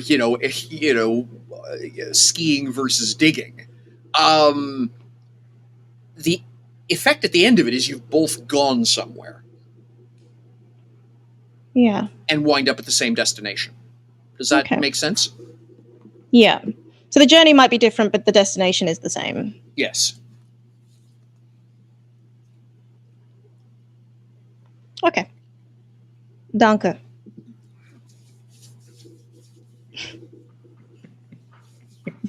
But anybody else? I'd probably try and have a chat with Renishi at some point while the rest is sleeping.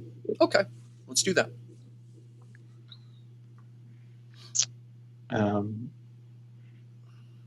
Is Renishi doing anything particular while everyone else is sleeping, or just like catching up on study? Yeah, she's studying. You can see there's like a couple of books splayed out on the table in front of her. Renamala, She's by running. the way, at some point in the past half an hour or so, has toddled off to run an errand. Basically, it was rummaging through one of her overstuffed saddlebags, came up one short of something, and went off to the local outfitter to pick up a couple of things.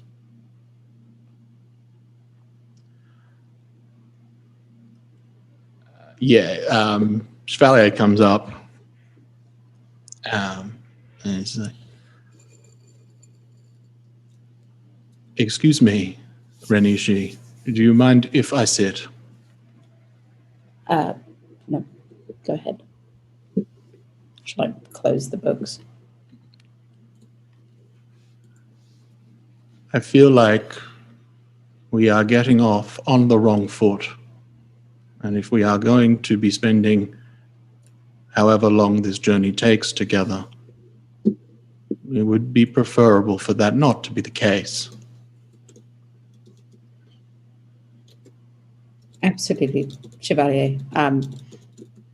Us urban elves live a long time. We don't wait around for grudges.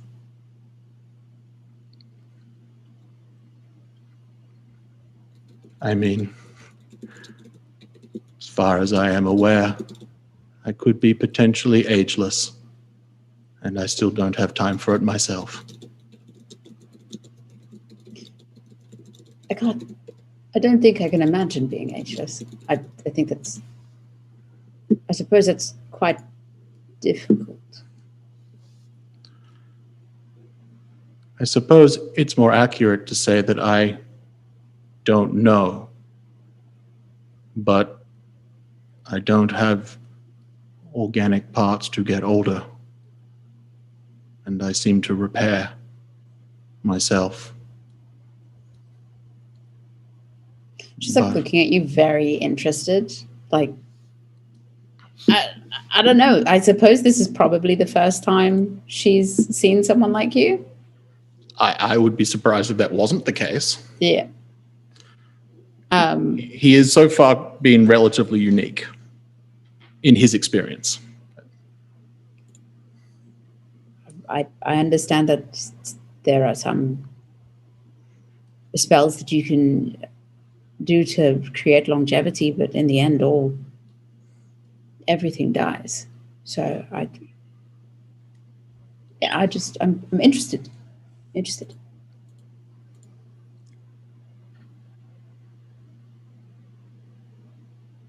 You asked me why I stood up for Alexandre. It is not out of a duty of care. It is simply that she is my friend, and I stand up for my friends, particularly if I feel like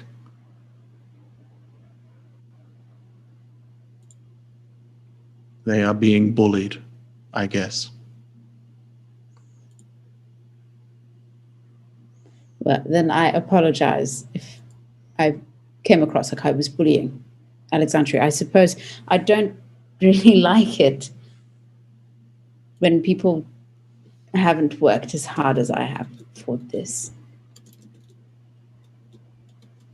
My sister has also worked very hard to be in the position that she is in. And I suppose I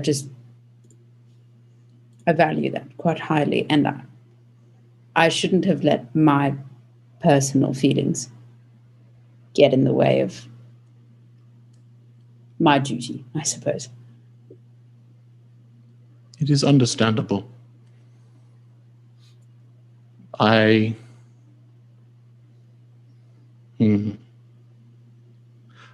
find myself in awe of people's ability to develop themselves.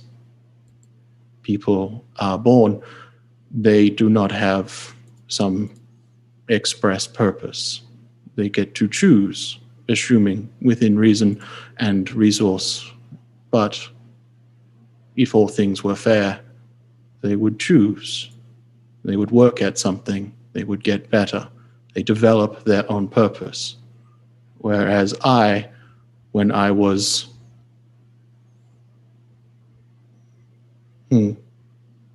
Awoken?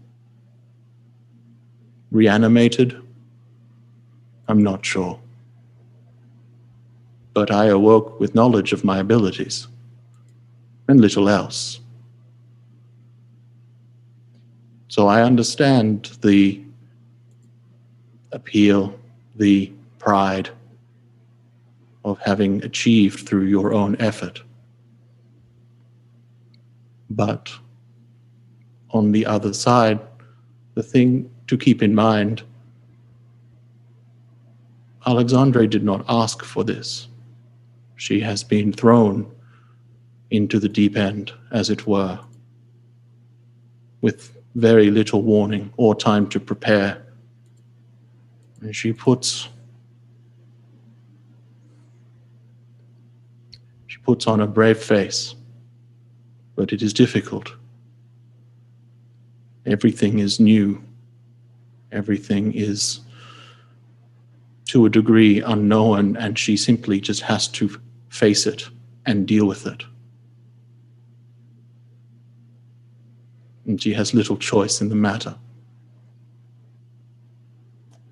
Renee, she will sit back and cross her arms, and they'll think about what Chevalier has said. You can see just like her mind is like ticking and processing through everything that they've said.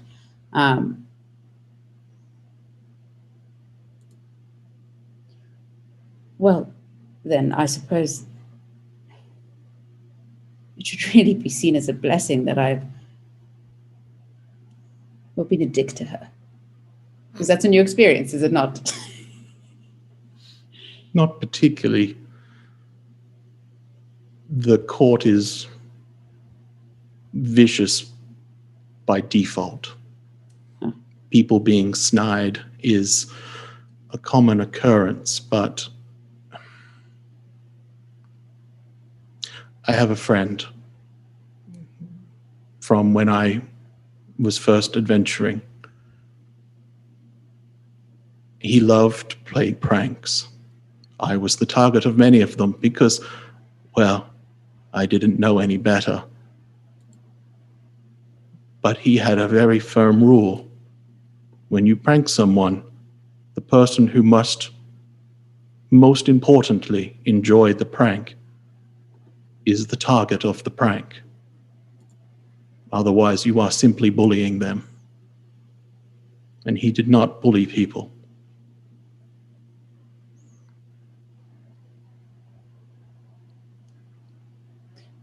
You have given me much to think about. I will leave you to your studies. I look forward to our journey. Me too, Chevalier. He gets up and heads off. You can do any studying. Okay. Any other scene that needs to happen?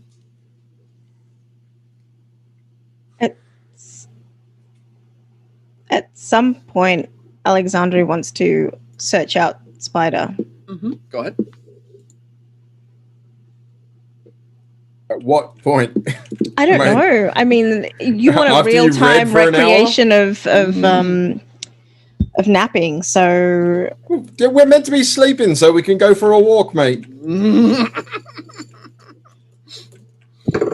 So let's just say that maybe turn up halfway through. I was just gonna say, snoring sound followed by the thump thump thump of a fist on the door. What do you want? I just wanted to ask you some questions. I'm sleeping.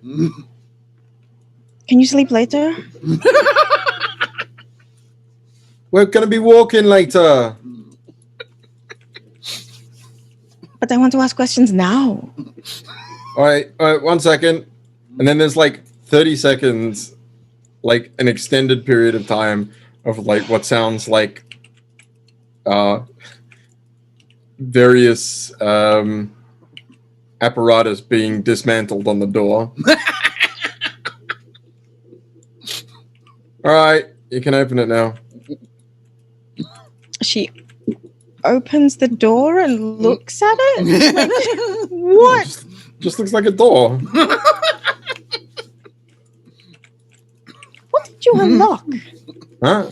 Oh no, I just had some things set up in case someone tried to ambush me. And I'm the paranoid one? I never said that.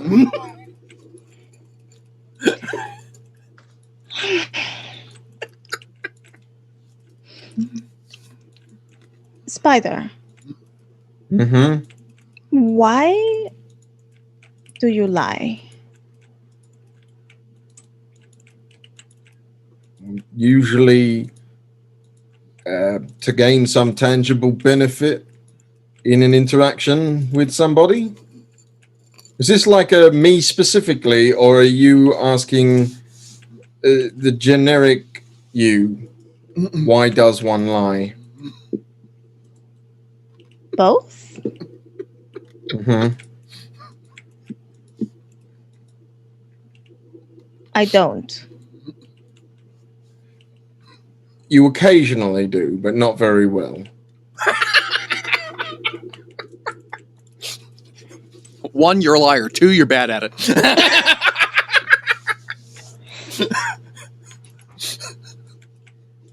I don't think I lie.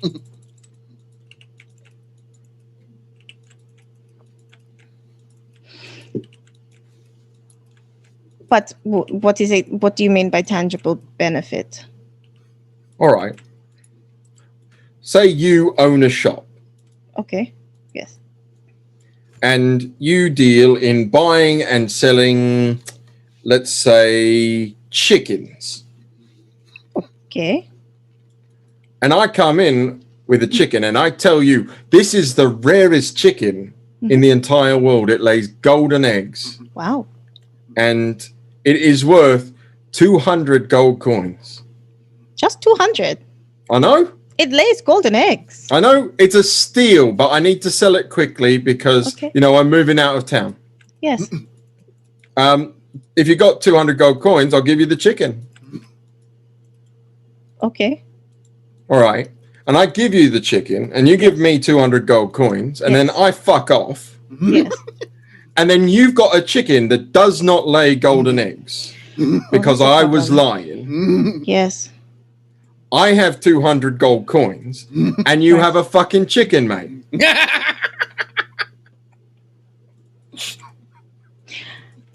But I do have a chicken. Yes. But it was worth like 2 silver pieces. Oh, that's how much they cost.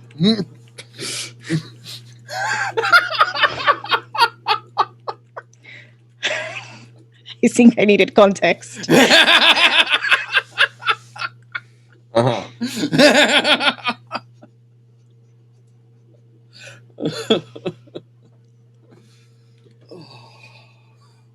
I think I understand.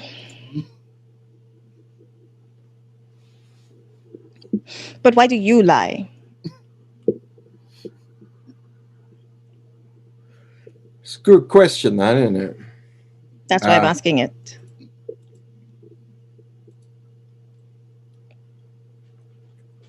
In the life I've led, I've had to survive.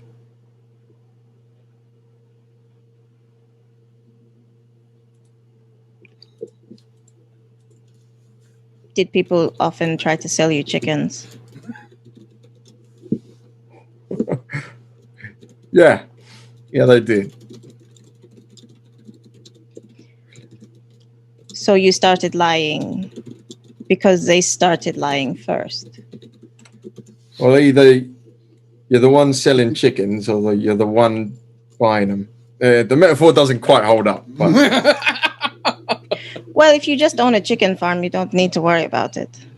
Or if Yeah. you own the farmland, then you don't need to worry about the chickens on the farmland. someone does. I don't. No, I don't suppose you do. So when people aren't nice to you, you lie.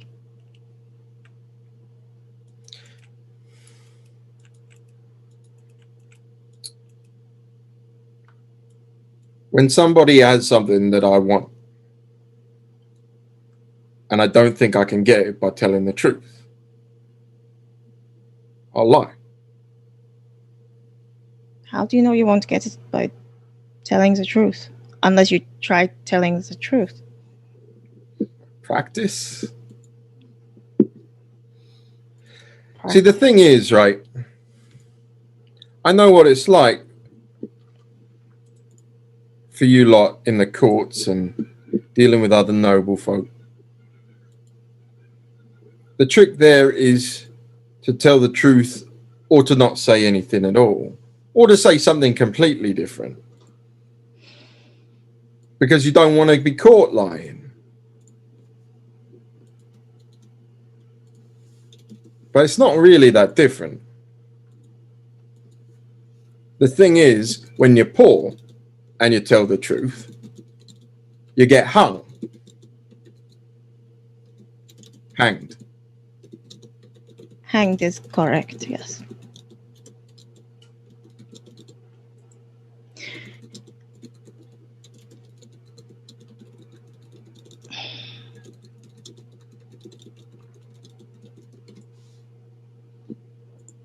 That doesn't seem right. It doesn't, does it? No. Can I go back to bed now? I have one other question. Yes. Do you know why Lucas acts the way he does? I've known Lucas my entire life, and he is as impenetrable to me as when I was 4 years old. But I love him.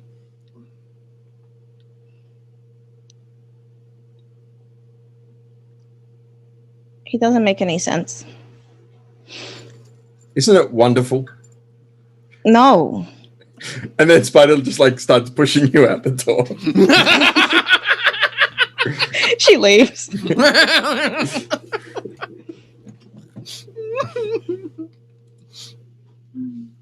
As a counterpoint to that, to Spider's door, which is locked up, Lucas's door is wide open. You can hear snoring from within the room. All right. Anything else anyone wants to do before we skip ahead a few hours and start with a big walk?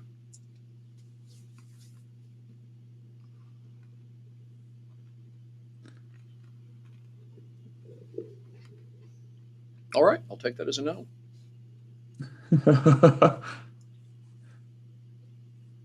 All right. So, a couple hours later, which is literally going to be the middle of the night for you, for our four topsiders, Renamala will give Renishi the job of knocking on doors and letting people know that it's time to get going. Mostly because while Renamala could go up the stairs, it's just more funny if Renishi does it. So off you go. So...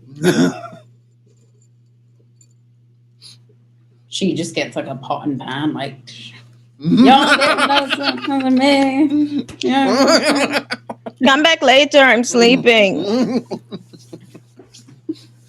Not anymore, Rise. you're not. Rise and shine. What was that accent? Not anymore. Not anymore. You know what I mean? So, The Don't way worry. that Shawnee has frozen Mhm. and just like judgingly drinking at me, I don't like it. I was thinking the same thing. That was a Don't- shit accent. Don't worry, Alex is not great at waking up, but she'll get moving. No, I'm tired. Also, I adore the phrase "judgingly drinking at me." I need to use that some other time. Up your hop, Alrighty. princess. We got walking to do.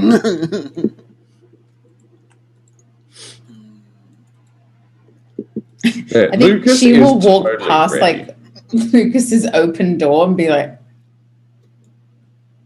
Oh, sorry. I'm picking up my pants. Yeah, like Close my door. scale of 1 to 10. How Wow. naked is Lucas? Oh, yeah, no, he's definitely like on the naked. He's on the naked spectrum. I don't know what 1 or 10 is. Like, On a scale of 1 to Chippendales dancer, okay. On a scale of 1 to not just terms of service. Scale of 1 to 0. How much clothing is he wearing? Yeah, when Reneshi walks past, Lucas is clearly pulling pants up. Oh. Oh. Sorry. I No. should just... Don't be. It's perfectly average. Shankings.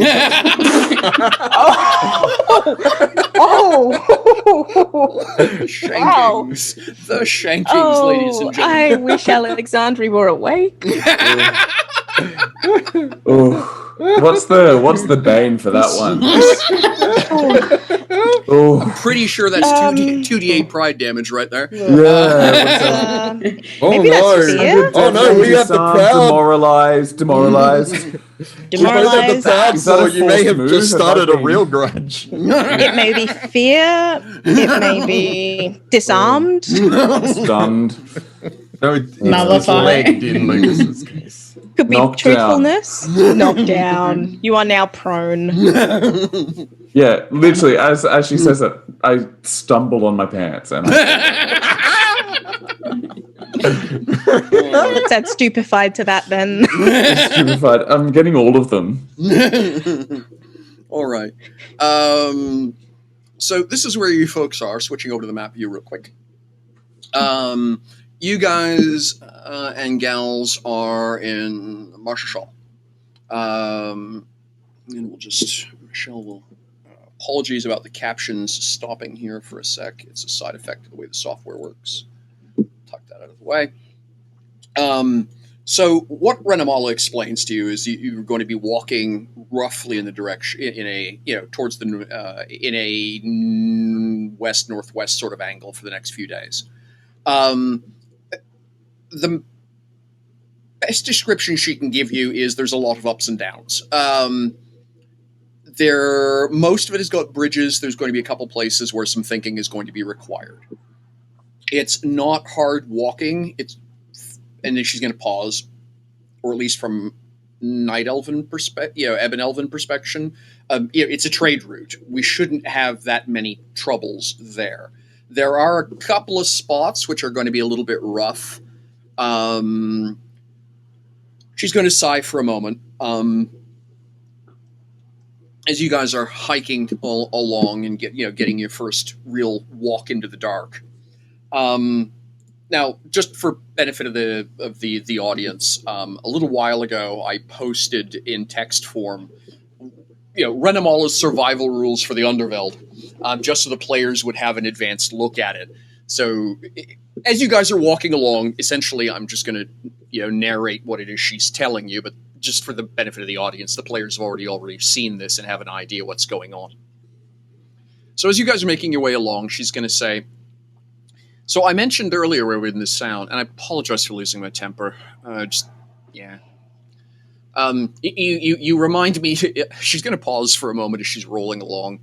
Honestly, the lot of you remind me of a group of politicians I had to deal with at one point in time, and they were so busy arguing with each other they wouldn't listen to common sense, and we had a lot. It turned into, let's just say, it was unpleasant. And I don't mean putting up with them. I mean the amount of bandages we went through. She sighs. I don't know why. Because Skysiders live in a world where there are things that'll drop out of the sky on them. I mean, Werverin and things like that are a thing. But you all have a blind spot about the ceiling up here. She gestures at herself. Ebon Elves are one of the few things that can't walk on the ceiling. Down here. Side-eye spider. So you need to get used to the idea that everything down here is really bad at using sunlight for making food. She kind of gestures into the darkness for obvious reasons, like I said. That means that making food comes from other sources of energy, and most of the adaptations of these creatures means they're trying to kill you. Or the place they live in and can get food in is trying to kill you.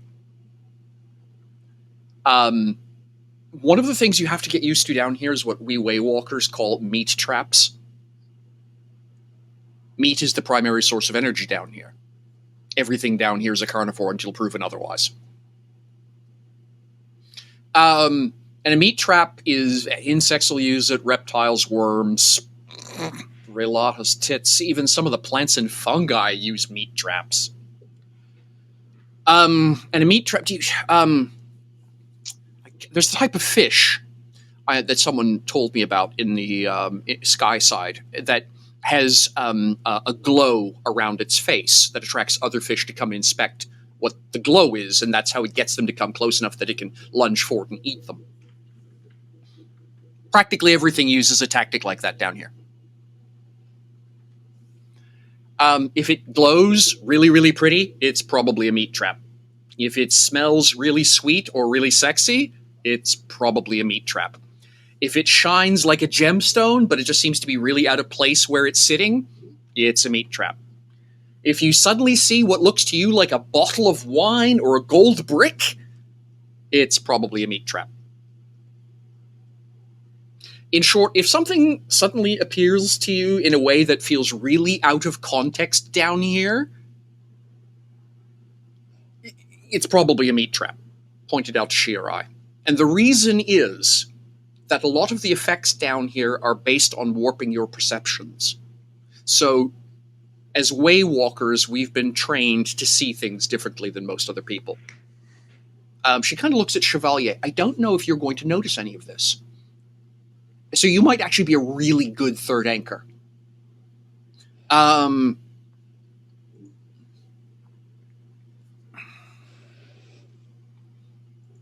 Very few things, she says, down here are docile.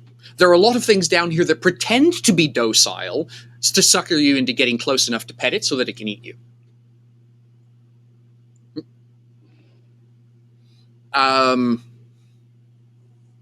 If you see something with teeth or claws, and this is important, you need to learn how to categorize these things. They are all in the same they're in the very specific category called dangerous. The ones with daggers for teeth and claws are carnivores. The ones that look like they have axe heads for teeth and claws, those are omnivores, just in case it changes your preference about what it is you'd like to have eat you. There are things down here that eat rocks. Treat those like omnivores.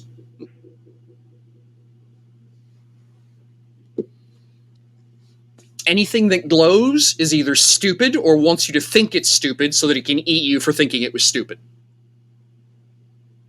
Practically everything down here glows.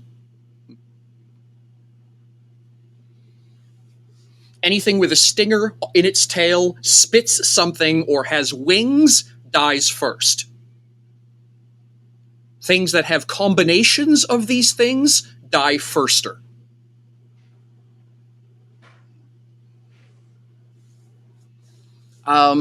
And this is the unhappy part of being a Waywalker. She's going to give a sidelong look towards She.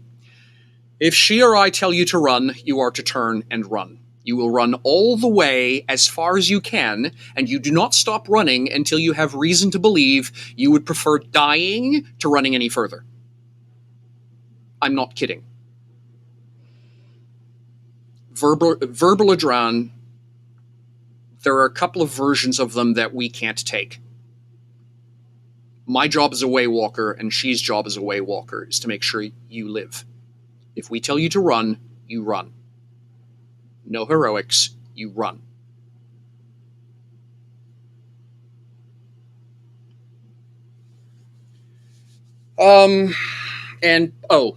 Forgot. Anything that's venting, bubbling, oozing, or dripping out of the ground is poisonous until proven otherwise. Just because someone tells you it was safe last week means nothing about today. Get Shirai to check. He kind of looks at Chevalier. Or maybe him. I don't know. Can you be poisoned? She asks. Not yet. Not yet. Okay. So acids might be a problem for you, but aerosol type inhaling poisons probably not? No, usually not. Okay. That's good to know. He sort of like, there's like a couple of like orbs sort of floating around. It's like, I can produce safe zones, I guess, should there be something we need to go through that would be inhospitable. You might be my new favorite person. You really might, she says.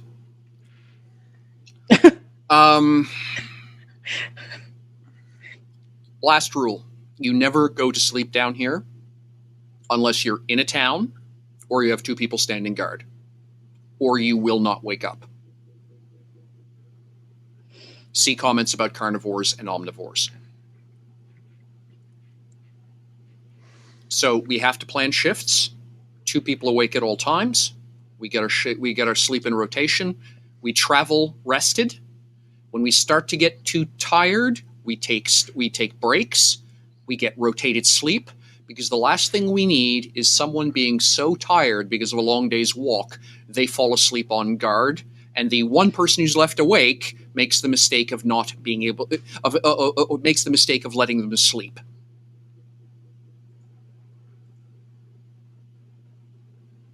There are things down here which mess with your sense of perception as a method of hunting. One person is susceptible to that. So you always have 2 people looking at everything, which means you have to have 2 people awake at all times. Okay? At the risk of endangering my own position as your favorite in the party, Renamala, Chevalier also doesn't sleep.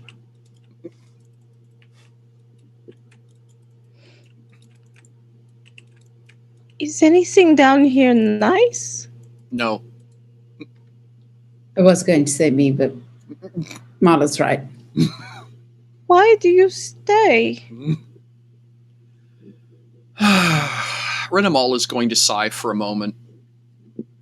Kind of rearrange the angle so she's moving over a rocky patch. So her chair's angled a little bit better to deal with it. So, I'm not a historian, Renamala will say. So take everything I say with a bucket or 2 of salt. But my understanding is we came down here because whatever was worse that we as a race were running from on the surface. No, sorry, I said that backwards, didn't I? Yeah. As a race, we came down here because we were running away from something on the surface that was even worse. I have no idea what that says about your world. Or the world that was. But I know that right now, most Skysiders seem to live in a much better place than we do, but she kind of grins, looks at She for a moment, smiles back at Alexandria. You might eventually catch on to the idea that we're a really prideful lot and a little bit stubborn. I think that's an elf thing. I don't think that's an ebon elf thing. No, I've been told that by elves, she says with a laugh. And she keeps... Oh, right, in comparison. I see.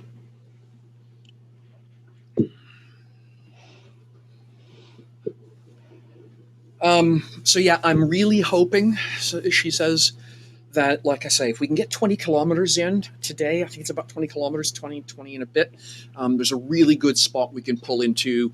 It's a pretty comfortable little nook. It's easy to defend, and she and I haven't had trouble there in a long time, so we'll probably be fine. I think it'll be a good way for you to get a good look, and not too far for the first day. Like I say, don't want you folks until I apologize. I know you're all adventurers and stuff, but I have no idea what that means. Like, compared to what we're used to down here, because I'm used to escorting people who aren't. Usually merchants and stuff like that. That's what she and I do, largely. So if you guys can keep up with us and we can do 40 a day, that's fantastic. And if we can't, don't kill yourselves trying. Because I'm not joking about the killing yourself part. So yeah. The cavern you guys are going through is wobbles between 100 to 200 meters wide, with a ceiling between 25 and 50 meters tall. It's generally smooth. Smooth. not stalactite, not Disney cave. It's not a Disney cave where there are, there are some places. It's like walking. A lot of what's down here, the ground obviously has, there's pieces where the erosion and just the natural processes of the earth have broken hunks off the ceiling and they've landed down here. And there, and so there's the surface down here is a boulder field, is the best way of putting it, kind of in the way that you see in parts of the Canadian Shield, where you've got these odd chunks of bare rock with what looks to be a car or house-sized rock that's the shape of a pear balancing upside down on it. Why? Because that's just how it got left. So there's these really weird dissociative features that look like someone has been gardening down here, only at a scale of, hand is 2 Chantels tall. So, and every once in a while you'll see these big, these more out of scale fungal meadow forests. And you'll see insects that are hand-sized to forearm length buzzing around them. So just everyone for amusement, roll me a perception check. What was the disadvantage again? It should be -2 because the glasses are compensating for most of Oh, the so effect. wait. Right. Disadvantage 2? Disadvantage 2, yeah. Right. It should be disadvantage 5, but you're at disadvantage 2 because the glasses fix a lot of the problems. Am I at disadvantage? No, you're not. No. This is normal for you. This is your life. You get the disadvantage 2 in your sky side doing practically anything. Gotcha. 21 for me. Okay, fantastic. 22. Wow, nice roll. Good, yeah. 15. Mm-hmm. Okay, yeah. 16. Hey, great. 7. 7. All right. So Spider, embarrassingly, is going to be probably the only person who down here is unable to really pick out details initially. But yeah, you're going to see very much an example of some of the things that, these areas, these meadows are functional slaughterhouses. They are nature at its most extreme in the sort of way that the Amazon jungle can be. There's going to be one point where there's going to be this thing that kind of looks like a flying scorpion arrowing in on what looks like a saber-toothed butterfly, which then gets literally snapped out of the air by what looks to be an aardvark spider whose tongue shoots out about 11 feet and grabs the flying scorpion and reels it in. I was going to ask you to repeat that, but I'll just wait for the VOD. It's fine. I'll wait for the VOD and sobriety because Some of us have to go to bed later. I don't think I want that. I'm good. I'm good. Thank you. So, I think what is also obvious is that there is a well-walked path, it's probably, on average, at least the width of 2 rhino beetles. Mm-hmm. 2 steedles. Pardons? Yes, 2 steedles. 2 steedles, yes. It's at least, Yes. on average, 2 steedles wide. It wobbles Yeah. a little wider sometimes. There's a couple spots where it comes down to a bridge or something that's been erected over a chasm or whatever. I think the other thing which is going to probably strike all of your collective notice is that how still it is down here. There is no sound of wind. There is no sound. There's no sound of the things that Have wind you been around Lucas? There is no sound of the things that a breeze stirs up. There is all of those little odd pieces of white background noise you're used to aren't there. Every footstep seems to echo in some way. And the odd acoustics in the caverns, there are places where entire chunks of the wall are going to be overgrown with a heavy, almost vine-like lichen mat that strangles down, and you'll see little glowy things crawling in and around it. And there's going to be other patches where the sound is completely dead. It's like walking into a recording studio with a good acoustic box. And then there'll be other parts where you're going to be walking along, and every footstep sounds like it's reverberating 27 times. And so the sound field down here is very odd.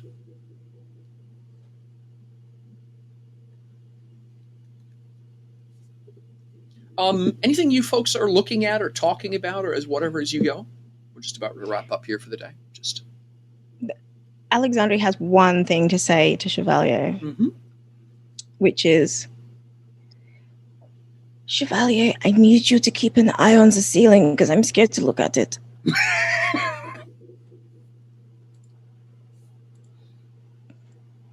One of the things that you pick up quite quickly when you adventure is the importance of looking up. I was already watching the ceiling. There is no sky, and now there could be anything up there. That is arguably true on the surface. I can't go back to the surface either now. Why would you ever? What am I supposed to do now? I think what's going to be really awkward is the camera is going to tilt upwards, so it's sort of looking upwards along Chevalier to this, what looks to be beetle-sized alligator hoofing across the ceiling, and then the camera will keep going up, and you realize it's a crocodile-sized crocodile shuffling across the ceiling. Alexandre sees nothing. It's good. It's fine. It's all good. What do you think it's like to have claustrophobia and agoraphobia at the same time? This. Very much this.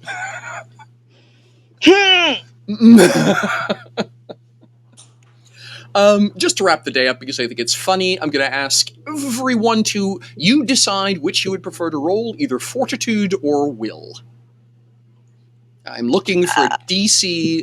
It's actually a relatively easy target number. Your target number is a 13. Does it require looking up? No. Okay, cool. Are we at disadvantage? Not unless It's you have a will. reason to. Yeah. 21. Easy. Yep. Ugh. So this D20 is going to jail because that's a 9. Mm-hmm. Yeah, my D20's going to the bin. That's 7 all up. I rolled a 5 on my D20, and my end result is 32. How many exploding what is that? The D10 exploded twice. Okay. Oh, yeah. We'll do that. That kind of sorted that problem. All right. Nadine, every die explodes. Sick of this shit. What? I've got a 12. All right. Yeah, 12. If you rolled higher than 13, you won't be too trashed by the time you folks call, by the time Renamala calls a halt for the first day, for the first, half day's walk. She sets a pretty mean pace.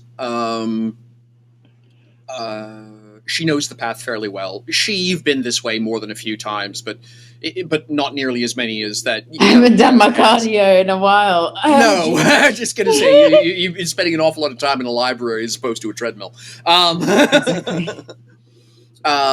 So yeah, and for lack of a better way of putting it, Mala seems to be moving with a vengeance. I think is the best. Like she's setting a mean pace even for you two.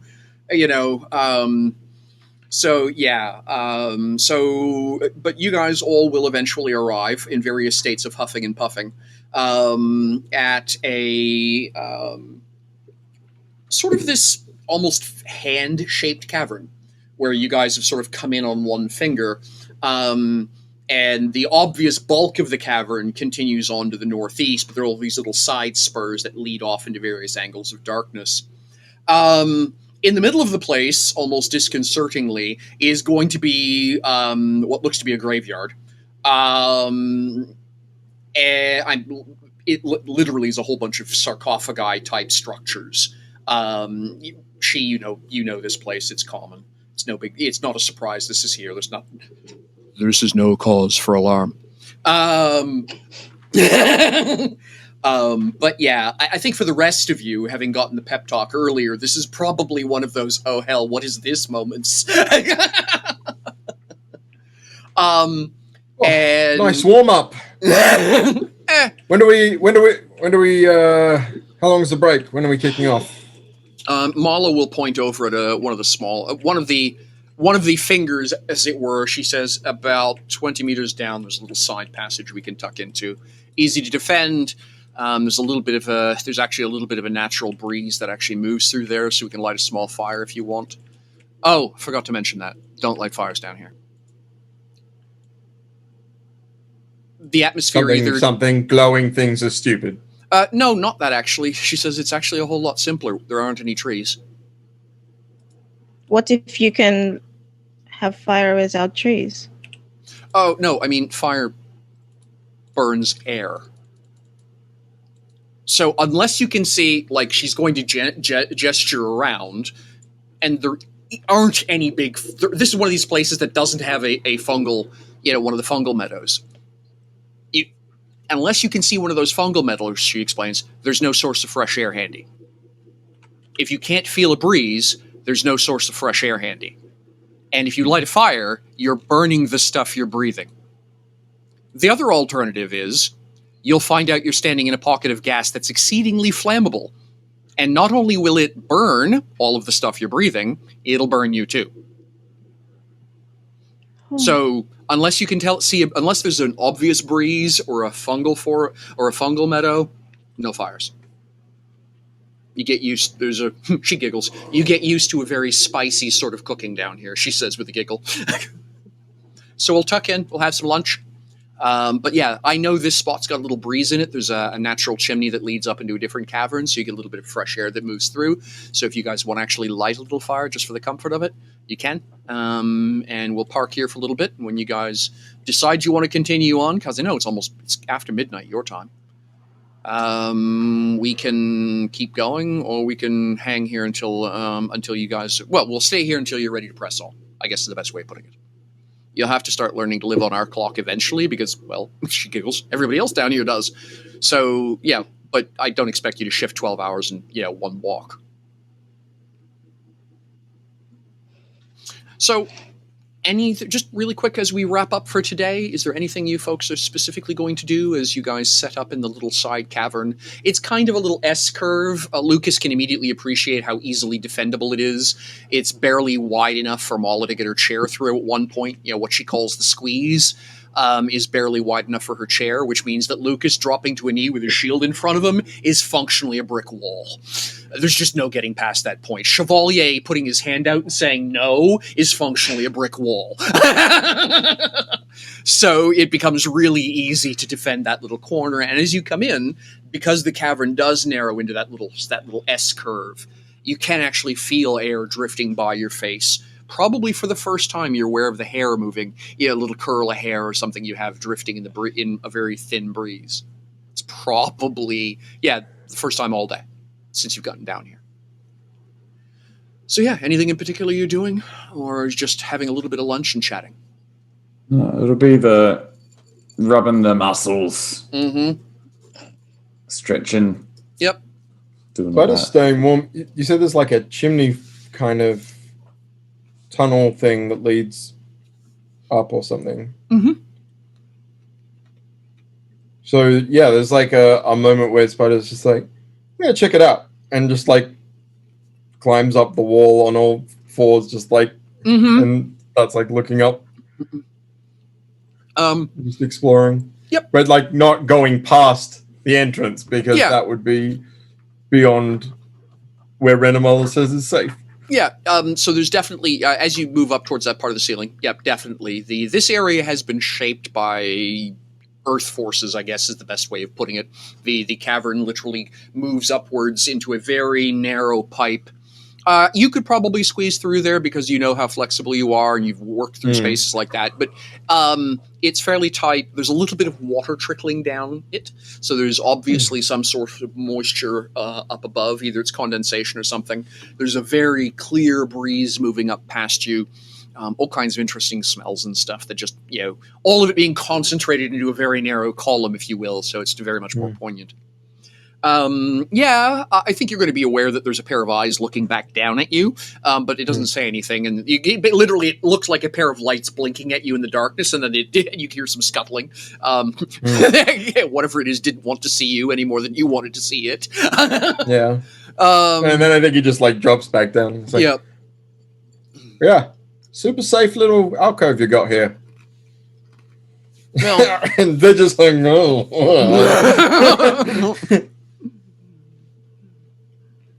Yeah, Marla's going to shrug. I didn't find the place. Okay. The lass who taught me didn't find the place. It's been one of those things we've known about for generations. It's a pretty common stop. But travel down here is one of those things that isn't. It's rare to see just a small group like us on the move down here. Everything tends to move around in caravans just for safety, right? More people who can. Again, if you need 2 people awake at all time, if you've only got 4 people, it's much harder to do than if you've got 40, right? So yeah, but this is a good little spot for a group our size. She nods. All right, folks, that's where we're. Go ahead. I was just going to say, I think upon entering this little S-curve, she just kind of immediately beelines for one tiny little portion of this kind of alcove that is the comfiest place to sit in. It has like a butt curve into it. She just kind of settles into it. Love it. Yeah, that's great. Snuggle into the butt curve. As you do. So yeah, I think that's going to be it for today, folks. Thank you very much for joining us. I hope you guys all had fun, yeah? Oh, yeah. Oh, yeah. It's excited interesting to see what it all throws at us. No, don't throw anything. Not in the dark. I've done this before and I'm scared.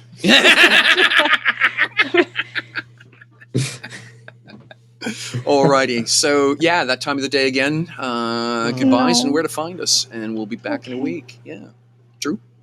Okay. Goodbye. I'm Drew Wilson. You can find me on Twitter at Drew Wilson. I am a writer, actor, a puppeteer. Do lots of things.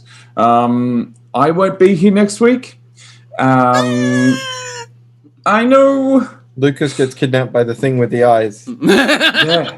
Oh shit! Everyone has a nap except those 2 people. They don't see all those 2 people are not to be trusted when the others wake up and Lucas isn't there.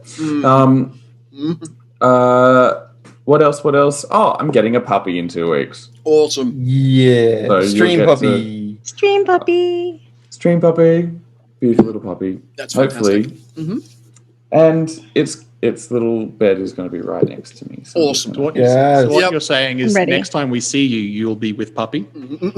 I will be with pup. You will be with pup. I think you need a second camera just to put on the puppy. Yeah. Alternatively, I will be with pup. I will just take the dog from you and bring it here.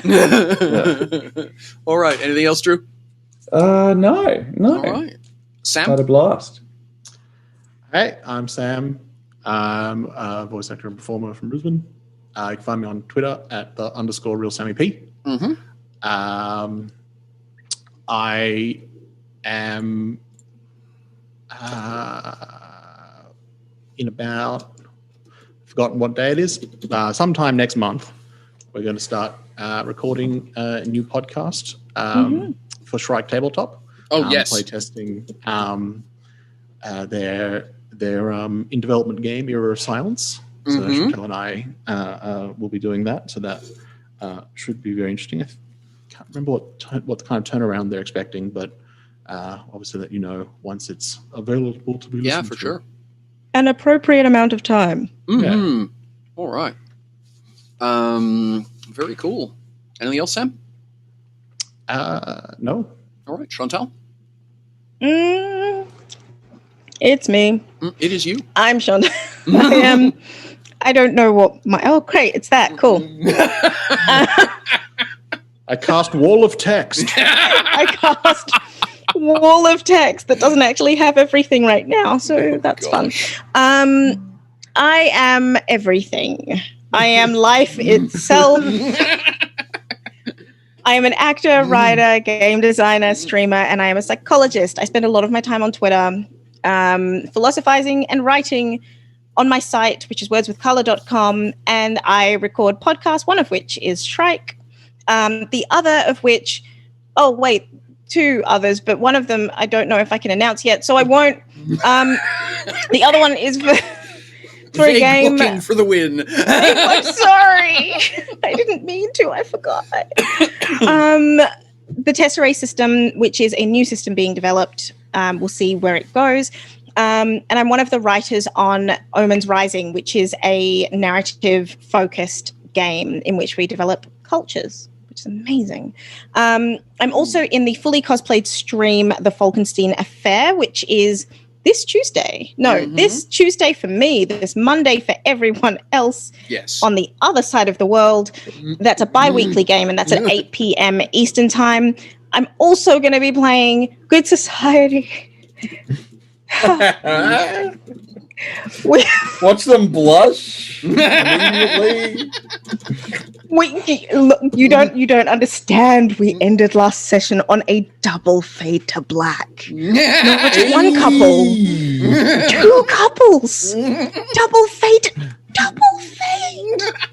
That's a combo bonus. We get combo bonuses. It's 20s for performance across the board. I was just going to say, so for those of you who don't know, it's based on Jane Austen novels. So if you are at all a literature geek, imagine Pride and Prejudice as a role-playing game, and you've got a good idea, and then add a fair helping of folks like Chantel and Nadine, and you've got an idea. The first knob just got turned up a little bit, and then a little bit more. And someone leaned on it. It's Pride and Perjured dice.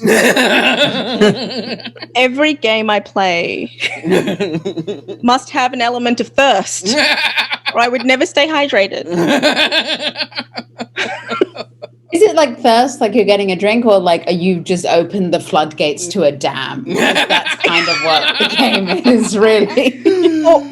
All right. I mean, it's okay. yeah. Let's get off the distraction rails here. Anything else, Shawnee? No, there's other stuff, but I'm stopping. Okay, fair enough. We're stopping now. Jamie. That's me. I'm Jamie. You can find me on Twitter at Muffin Manifesto or on my website, jamie-collette.com. I'm a professional voice actor and director. And you should check out streamshakespeare.com, where I recently directed Richard III, and I am currently rehearsing Henry IV, both part 1 and 2, because we're crazy, but we're doing it as a sci-fi space opera, and it's going to be rad. I play a space pirate and an android. And you should also check out Know Your Role and their campaign of Blades in the Dark, which I am on, which is 2 p.m. EST on Wednesdays at twitch.tv/Ractus. Such a crazy time to be awake for Americans, for Australians. It might be 6. Fine. It might be 6 a.m. Yeah, I play that game. To I be play fair, games at that time. That's sorry, I'm on the West Coast, man. That's like you wake up at full of sleep 5:30 in the time for me. morning. To be you fair, hop on a camera, you're good. it's 2 a.m. No, it's almost. It's 2:30 a.m. right now. So Yeah. There's no logic to playing role-playing games. fair. No, there is none. All right. So yeah, and Nadine. It's me. It is I'm you. Nadine. I'm a voice actor, a writer, a creator of things and stuff. What did I write? Oh, you can find me on Twitch and Twitter at any_actor, where I just do the general streaming thing and the ship posting thing. Because what else is Twitter for? And I am currently working with some fantastic people on something called Golda's Gazetteer, which is a D&D 5e expansion. So that's super cool, and it's for a really amazing cause. So that's super fun, and hopefully that'll be play testing soon.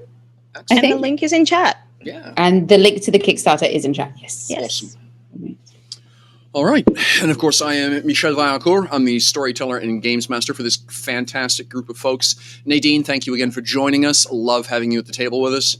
I had a blast. Thank you all. It's always so fun to have you guys at the table with me. For those of you watching, you can catch up with me personally via Twitter, MichelV69. And you can also catch up with me on and offish Sunday mornings, 9:02 PE Gaming, where I talk about, amongst other things, running this game from the side, from what it looks like from my side, from the GM side of the screen, and the planning and stuff that goes into it. You get to see sneak peeks to the maps and things like that. So if you're interested in any of that stuff, please do drop in. That's it for this week. Wow. The adventure begins. Next week will involve... I know that a couple of the players really hate travel in terms of long, aggravated, drawn-out travel treks for the sake of marking hexes on a map, so we're not going to do that. So there'll be a few skip-ahead type scenes next week as we leap from important plot point to important plot point with travel montages stuck in between. I'm looking forward to seeing how the evolving relationship with the players and Mala and She go. I think it's fantastic. Yeah, but that's it for this week. Thank you very much all for joining us. If you're catching us on the podcast later on, please do link it to your friends. Let them know we're here. We have all informally decided we want to go... not partner. What's the word though? The one before that, affiliate. We're gunning for affiliate. So we're looking for follows. So if you know people who like good stories, a little bit of silliness, and some really good role play, want to see a new to them system, that's what we're doing. That's what we're about. Come join us. We'll catch you in a week's time. Bye bye, everybody.